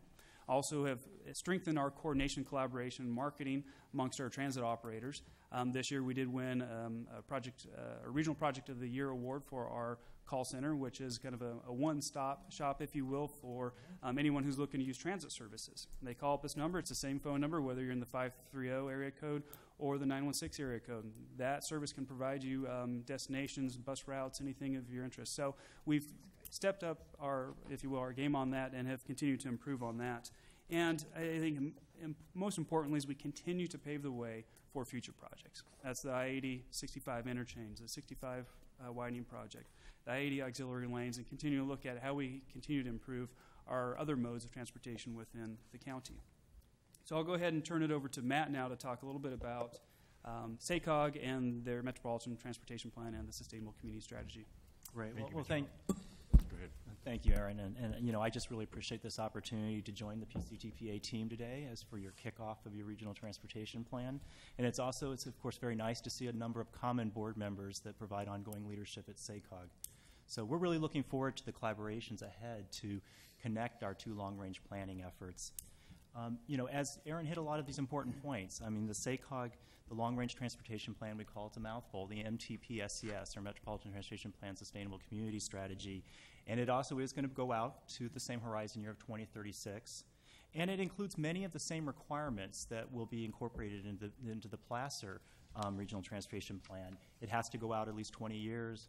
It needs to identify these specific projects. It has to be financially constrained, and also it needs to be updated every 4 years. Right now, we anticipate adopting our next plan update in the spring of 2016. So it will follow, but it will be integrated in the work you do early here. But there are 2 requirements that are unique to the SACOG plan. One, and Aaron hit this, about clean air. We have to make sure as a metropolitan planning organization that the combination of projects and their phasing will allow the region to continue to move forward the clean air attainment goals. Of course, this is essential if we're going to keep projects moving in our region. And also, we are required under Senate Bill 375 to prepare a Sustainable Community Strategy, or SCS. And with the next slide, I'll just kind of highlight a couple of those key elements. So the SCS, as we call it, is really kind of this unique aspect of the SACOG plan. And what it's overall trying to look for is it's looking for how to look at integrated transportation, land use, and housing strategies to reduce the per capita greenhouse gases in our region and across the state. Really, there are two kind of foundation, or kind of I would call them building blocks of the SCS. One, of course, is looking at a forecasted land use pattern out to the horizon year. And the second is looking at what are the transportation investments, trying to match those anticipated future land uses with the right transportation projects. Now, the third element I mentioned, housing. Housing strategies are basically integrated into this approach by looking at CEQA, the environmental law, looking at streamlining opportunities, how to save time and money for infill development or for mixed-use development that demonstrates the opportunity to reduce vehicle miles of travel. So what you see next is that there really are kind of these 6 main components to our plan. And they really are, the reason you see the arrows is that they basically are kind of developed and more or less in that order. We start essentially, the first step, of course, is to look at the long-range economic forecast of jobs, population, and housing for the region. And this establishes what's the overall kind of control total, or what do we expect out to the horizon year, how the region will change. And of course, we are working at that right now. We've adopted that, and we are now working to bring that to the next step, which is the land use forecast. These will be used for the next update for the Placer County RTP. And in terms of working on this next step of taking that overall growth and then looking at the land use allocation, we work with local governments. I know our planning staff, our land use planning staff has been working with each of your staffs in each jurisdiction in Placer County. We have received helpful direction from our board of directors on issues as we've been bringing them forward over the last few months. And we also are working with a broad range of stakeholders, whether it's the builders groups or looking at different environmental interests to make sure that we understand what some of their questions and concerns are as we work forward on this. For the next 3 components you see identified, this is really kind of where we work very closely with your staff here at PCTPA, whether it's, as Aaron mentioned, the transportation budget, where we're currently working on forecasting the revenues, and we've seen great promise from what we've done in the last couple plan cycles by using the same forecast for the 2 plans. We're also then, of course, going to be looking at together the transportation investments that come forward through your process, and then how to connect that to performance outcomes. We're in a time when the signals from the federal and state government is that there's perhaps funding available for looking more at performance-based planning, and so we really want to see these plans have great promise to keep us competitive for these funds. There really is not much has essentially changed since the adoption. Since our last plan that we adopted in 2012 to warrant the wholesale kind of update of the plan. In fact, we really want to find efficiencies here. How do we just make sure to build on the successes of that plan and make sure that we're making the most of the limited resources, financial resources we have? And so in the spirit of kind of looking at implementation or how to fine-tune our strategies, our board adopted, SACOG board adopted in December a commitment to update the plan on basically how to accelerate implementation of the plan so that we can see the benefits sooner rather than later. And in order to do that, there are really kind of these 5 general kind of questions or challenges I just wanted to highlight. These are part of some of the preliminary board direction we've received. One, of course, is to look at transportation funding. And within this kind of these questions are kind of looking at things such as can the region capture the revenues we project, and how, what will be that combination of local, state, or region or federal sources of funding. The second is looking at investment strategies, or really one of the interesting kind of comments we've received from our board so far is to what degree should we maybe consider putting more emphasis on system maintenance or maintaining the existing system, fix it first, state of good repair, and what is the consequence then for expansion projects in terms of with financial constraint, choosing between those two options. The other is looking, of course, at investment timing and really that really gets this idea, how can we see some of those important benefits early, and what does that mean for the sum of all the projects in terms of their phasing in the plan? It also means looking carefully at the land use forecast or allocation, and we really want to make sure, of course, by working both with your staffs and with a broad range of stakeholders, is that there is a really important economic viability of both greenfield opportunities in our region as well as infill. Are we really getting that right in terms of where we see these opportunities? And then finally, this really kind of looks at kind of plan effects or performance outcomes, really focusing on the commitments we made in our last plan, and to better measure kind of both the effects of the plan so that you can see it monitored over time, the implementation strategies, and then what is the impact on different people and issues. And I just wanted to end with just kind of this final slide, kind of just to illustrate how some of these key questions and challenges will be tackled through this kind of coordinated planning effort with PCTPA and SACOG staff. What you see illustrated here is this map is kind of just showing a 4-mile radius around some of the most major employment centers in the SACOG region. And within these 4-mile kind of buffer areas you're seeing, the plan forecasts that most of the job growth will occur there, as well as the increase in housing. I think it's important to mention, Director Nesmith, though, that the city of Auburn is, of course, also a growing job center, but it just didn't quite make what was the kind of this threshold of a major employment center. But really, so this just illustrates one of these kind of questions we have as we look forward to the next months ahead. And that's really is kind of with this update is looking at, if we're going to look at issues such as current congestion or moving between these job centers, what does this mean in terms of the timing some of the projects that are in our different transportation plan project list, whether it's the Placer RTP or the SACOG? And what might be some changes in the timing or moving projects forward or backward, and in terms of trying to make sure we deal with issues of congestion or improving access and mobility to these job centers. And in order to get to these questions, try to get good, smart answers on this for the plan that comes back to you, we'll be working closely with your staff over the coming months. And that includes looking, of course, very closely at all the detail that Aaron described of the transportation projects you're considering, looking at local governments about the land use issues related to these major employment centers, and then working directly with the SACOG board with a series of issue briefings and getting more feedback in terms of trying to check with them about these scenarios or these different strategies that we bring forward. So we hope that this is just one of a number of different kind of opportunities that we can realize through the coordinated work ahead. Thank you. All right, thank you. Any comments, Director Hesh? I have one. Oh, I'm sorry. Oh, No, go ahead. Matt, enjoyed your presentation, of course, as always, and I just wanted to comment on, we have talked about it at SACOG, and boy, Fix It First is just one of my hot buttons, and the fact that you haven't forgotten the fact that it's a hot button for our SACOG committee, and I would say I would like to someday see it be our hot button as almost a lifetime physical plant manager. I've always found that in hard times you go back to the routine maintenance and the ongoing repair, and that's how you best invest your money when times are lean. And when times are better, you still have to maintain that, but with peaks in funding, then you can do more things. So I applaud that. I'm glad you're still carrying that message forward. Thank you. Mr. Hardy, did you have a follow-up comment? There were still a few more slides. Oh, okay. I'm sorry. If there are any comments, I'd be glad to entertain those comments or questions. Director Nesbitt? Yeah, just kind of a general question I did for both of you, really.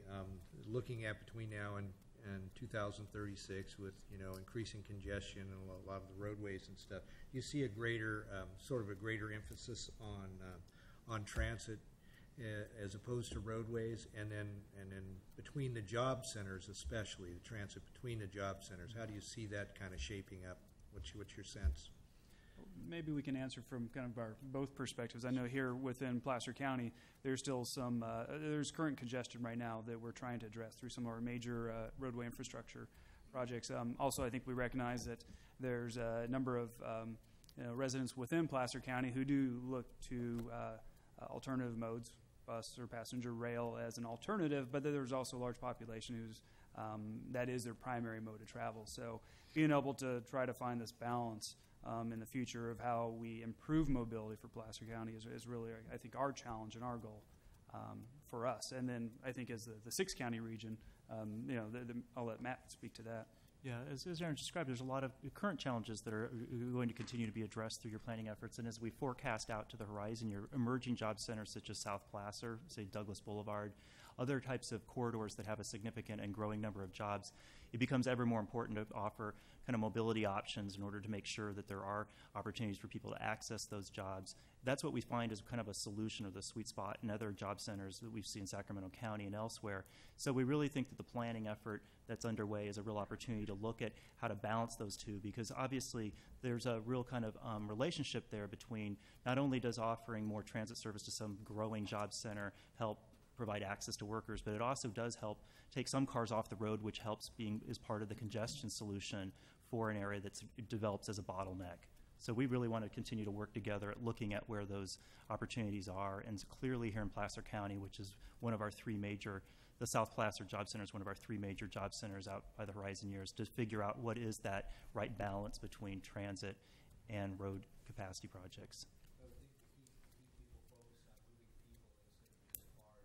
And to keep people interested in transit, the interconnectivity between those job centers is probably really important, that focus.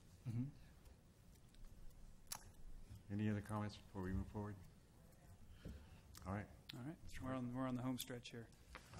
So, as each of us talked about, these sound like two very similar planning exercises. But as we delve into the conversation, there are distinct paths that each of them take, where the MTP and the SES go quite a bit deeper into the planning level of details. And this slide here goes to really to illustrate how there are how each of these efforts are intercoordinated with each other. Each of the plans have their own goals, objectives, and policies. Placer County, with the RTP, we develop our project list. What is the long list of projects that we're considering in the future? Those then feed into the MTP's sustainable community scenarios. So they're developing three different ranges, I believe, at this point in time in terms of what the future may look like in the forecasted land use pattern, what transportation options. Is it a fix-it-first approach? Is it another approach? So our project lists feed into that. SACOG through the MTP looks at the population, housing, and forecasts. So that is generally the forecasted land use projections, age, demographics, incomes. They look at those details, and those are directly incorporated for Placer County into our demographic section of our document. So it's a subset of that. Each of us will be coordinating on the revenue estimates. We want to ensure that there's consistency within the six-county region of what revenues are anticipated in the future, because it all boils back to the Metropolitan Transportation Improvement Program, which is that 4-year document that ultimately is going to have the funding tied to those projects there. So we want to ensure some consistency with that. And then in terms of performance measures, we're looking to incorporate the performance measures into our regional transportation plan. We've done that in the past as measures of how does the plan perform? What are the benefits that we see in the future for Placer County? Whereas with the MTP, they're looking at a much broader scale, much more detailed scale. And they also have the requirement under Senate Bill 375 to look at what is the reduction in greenhouse gas emissions on a six-county region. So there are some distinctions there, but again, the data and the coordination efforts is really what the focus is. And then ultimately, there are the two plans that will be prepared. Matt mentioned earlier that our plan will be completed prior to the adoption of SACOG's MTP. So it feeds well into that process.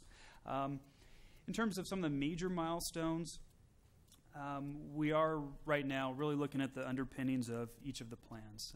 SACOG's developed their own approach and worked through the larger board on that, and we're coordinating very closely with them on the approach to that and how we are going to prepare our work for the regional transportation plan.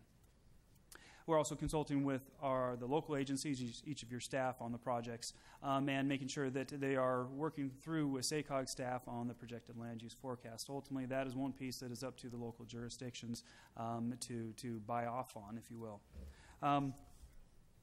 Later on this year, as we approach the summertime, we'll be coming back to the board for selection of an EIR consultant to prepare the environmental document that's associated with the regional transportation plan.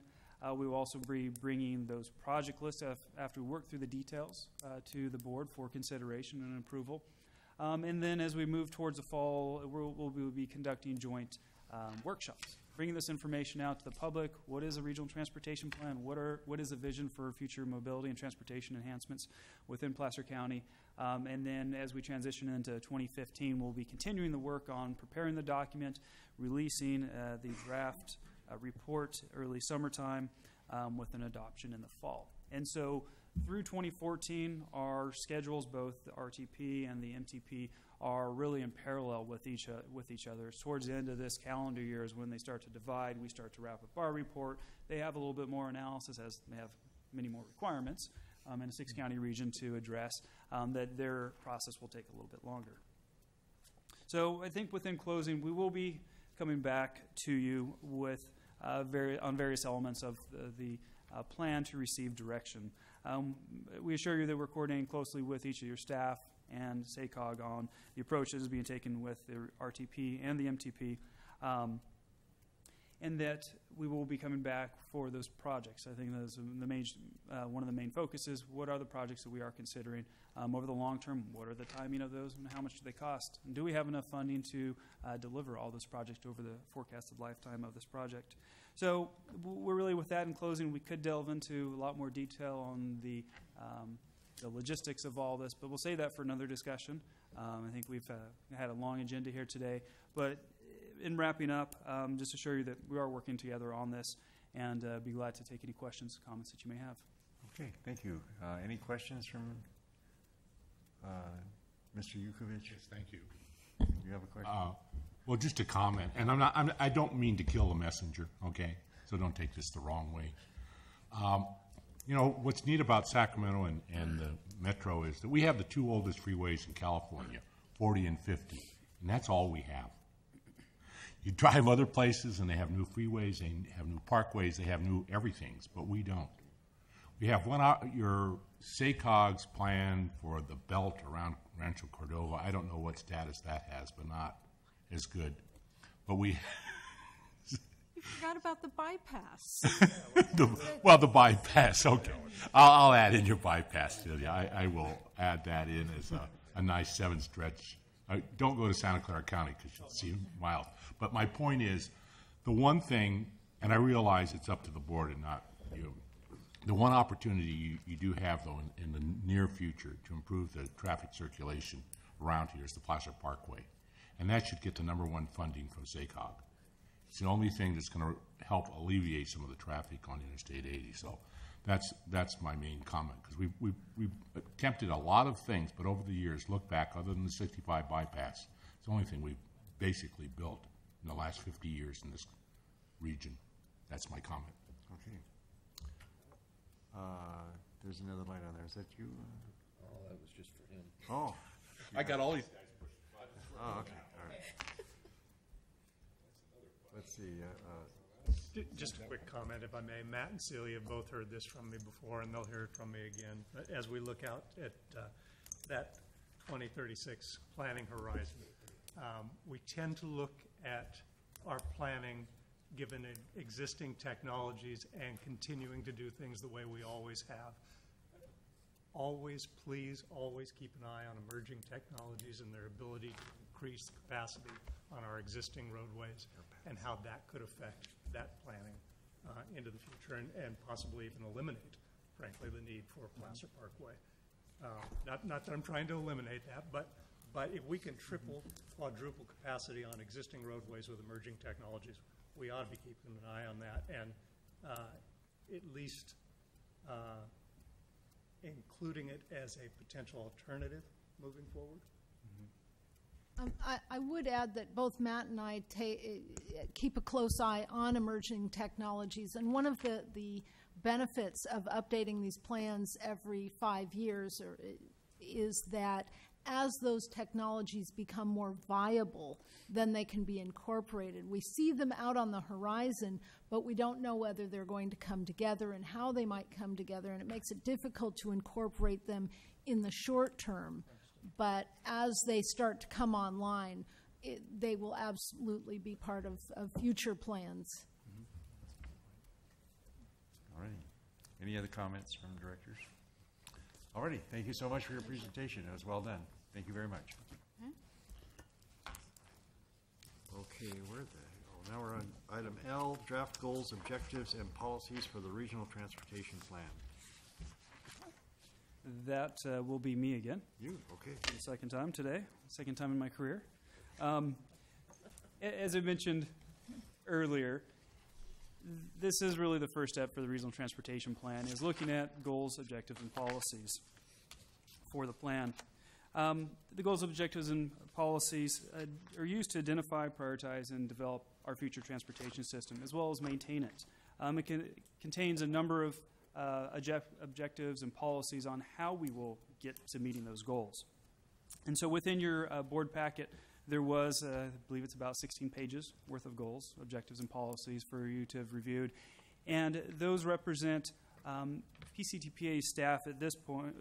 PCTPA staff's approach is that not a lot has really changed in the course of the last 5 years since we updated this plan. And we're looking for a reaffirmation of that vision that was established with the 2035 RTP that was adopted in 2010. Rather than looking at a complete overhaul of it, we feel that the goals, objectives, and policies in there are still adequate, still address existing needs that we have throughout the various communities within Placer County. We did, though, look at updating the goals, objectives, and policies with respect to improving clarity where we could. As a new staff member and as we worked with other staff, we looked at, well, what things can we maybe make clear? One of those things was there's a term in there, non-motorized transportation. Well, what is that? It's really anything, is it, human-powered? So we looked at, can we just more clearly state it as pedestrian and bicycle plans or projects? So we looked at that, just something simple that we could help maybe clean it up, make it a little more clear. Also looking at, are some of the terms and policies in this document still applicable? There have been a few things that have changed over the course of time. One of those, there was in terms of planning efforts that SACOG is doing with the Sustainable Community Strategy, and we previously referenced the blueprint. Well, that's really been superseded by the Sustainable Community Strategy, so we've kind of updated some of the terminology for that. And also the Technical Advisory Committee had the opportunity to review and comment on this document as well, and their comments are incorporated within your packet. So they remain largely intact with what we had with the 2035 RTP. And really the discussion here for you is whether continuing the vision of the 2035 RTP is the direction we should be taking. And I think noting that as we progress through the development of the Regional Transportation Plan, we have the ability, at your direction, to come back and revisit various elements of the goals, objectives, and policies. So with that, I'd be glad to take any questions you may have and answer any comments. Any questions from directors? Mr. Ash? I hope this is an appropriate time to bring this up, but as you were going through your goals on page 82, goal number 6, policy number 1, updating the bicycle and pedestrian plans. I guess what I'm looking for, is there any way to meld into a safety component as we update this? By that I mean, I have an example in our area. Highway 174 has a beautiful bike lane on it, but it's extremely congested and very dangerous around a lot of curves. We've had multiple deaths there. When we're developing these plans, do we ever go back and look at the safety of those developed areas and then try to make improvements on the safety issues like multiple deaths? That's my question. Okay. I'm not sure that's the most appropriate paragraph to use, but in which paragraph, again? I was just using it under the policy number 1 under goal 6, Goal 6, okay. Page 82 in the overall and page 8 on your presentation. Okay. And that may not be the most appropriate, but does it fit in there somewhere is what I'm asking. Okay. We can work with staff on that to fine tune it. Thanks. I think that's important. Any other comments from directors? Is there anyone in the audience that wants to address us on this? Seeing none, this is information only. Any direction? I guess we can proceed as. We're looking for generally, are we going in the right direction? Yeah. And I'm seeing not a lot of objections, so we'll continue as we are. One comment Oh, wait a minute. along that question. Is there any, I've heard yes and no as far as hooking light rail into Roseville. Is that, As a practical matter, financially, it would knock out pretty much everything else out of the plan from from the amount of money we project to have. And even in terms of what silo those funds come from. But that is something that the board could entertain in terms of a new direction in policy. oh, no, I was just asking because I before it was, there wasn't going to be any light rail coming to Roseville. And then about a year or so ago, I heard that there was some thought about bringing light rail into Roseville. So that was Not that I've heard of. No. And then, as Mr. Joyner said, what I'd like to have in here, one thing, is to look at new methods. I see so many buses running with nobody in it, and to look at any new methods for public transportation, whatever that might be. I don't know what it might be, automatic car that comes and picks you up or whatever, but Buses with people in it? buses with people in it. Because we're a very rural area, and yet we have probably a fairly good bus system. But the problem is, it doesn't carry very many people, and so we keep going with the idea that we'll maintain the existing bus systems or improve the existing bus systems. And my question is there anything, other things that we might be able to do that would improve the per capita ridership on whatever we do? Serve cocktails? Well, that's it. Incentives to get butts on buses. And there's a number of Right. Objectives that address efficiency and Because on one of those, though, now, one thing that's really carrying a lot of people is the bus that goes down to Sacramento. the commuter bus. Commuter bus, and one would be to increase that capability, because now I've been told that people are standing up because there's not enough buses. So that really works real well. Director Nesbitt, I get confused. Did you quit pushing too much? All right, thank you. All righty. We'll now move to the Executive Director's report. Yes, I'll be very brief. We had our trip to Washington, D.C., which was set for mid-February. We were snowed out, essentially. Unfortunately, perhaps the county's trip was not snowed out, and our poor chairman ended up staying an extra 4 days before he could get a flight out. But in any case, it may have been serendipitous, because I did receive some information just this morning that there does seem to be some movement about reauthorization of T21, which of course, or excuse me, MAP 21, which is set to expire at the end of September of this year. And there's a lot of discussion about the Highway Trust Fund going bankrupt as soon as August. There is some discussion about proposals that might be unveiled today. One from the head of the House Ways and Means Committee, Congressman Kapp, the other from President Obama, various dollar amounts, various funding sources, but at least it means that the discussion is starting in earnest. Whether actual legislation will happen in time, you never know, but we have rescheduled our trip for March the 19th, so our timing will be much better now that we have some proposals on the table. Yeah. That concludes my report. All righty. Any board direction to staff?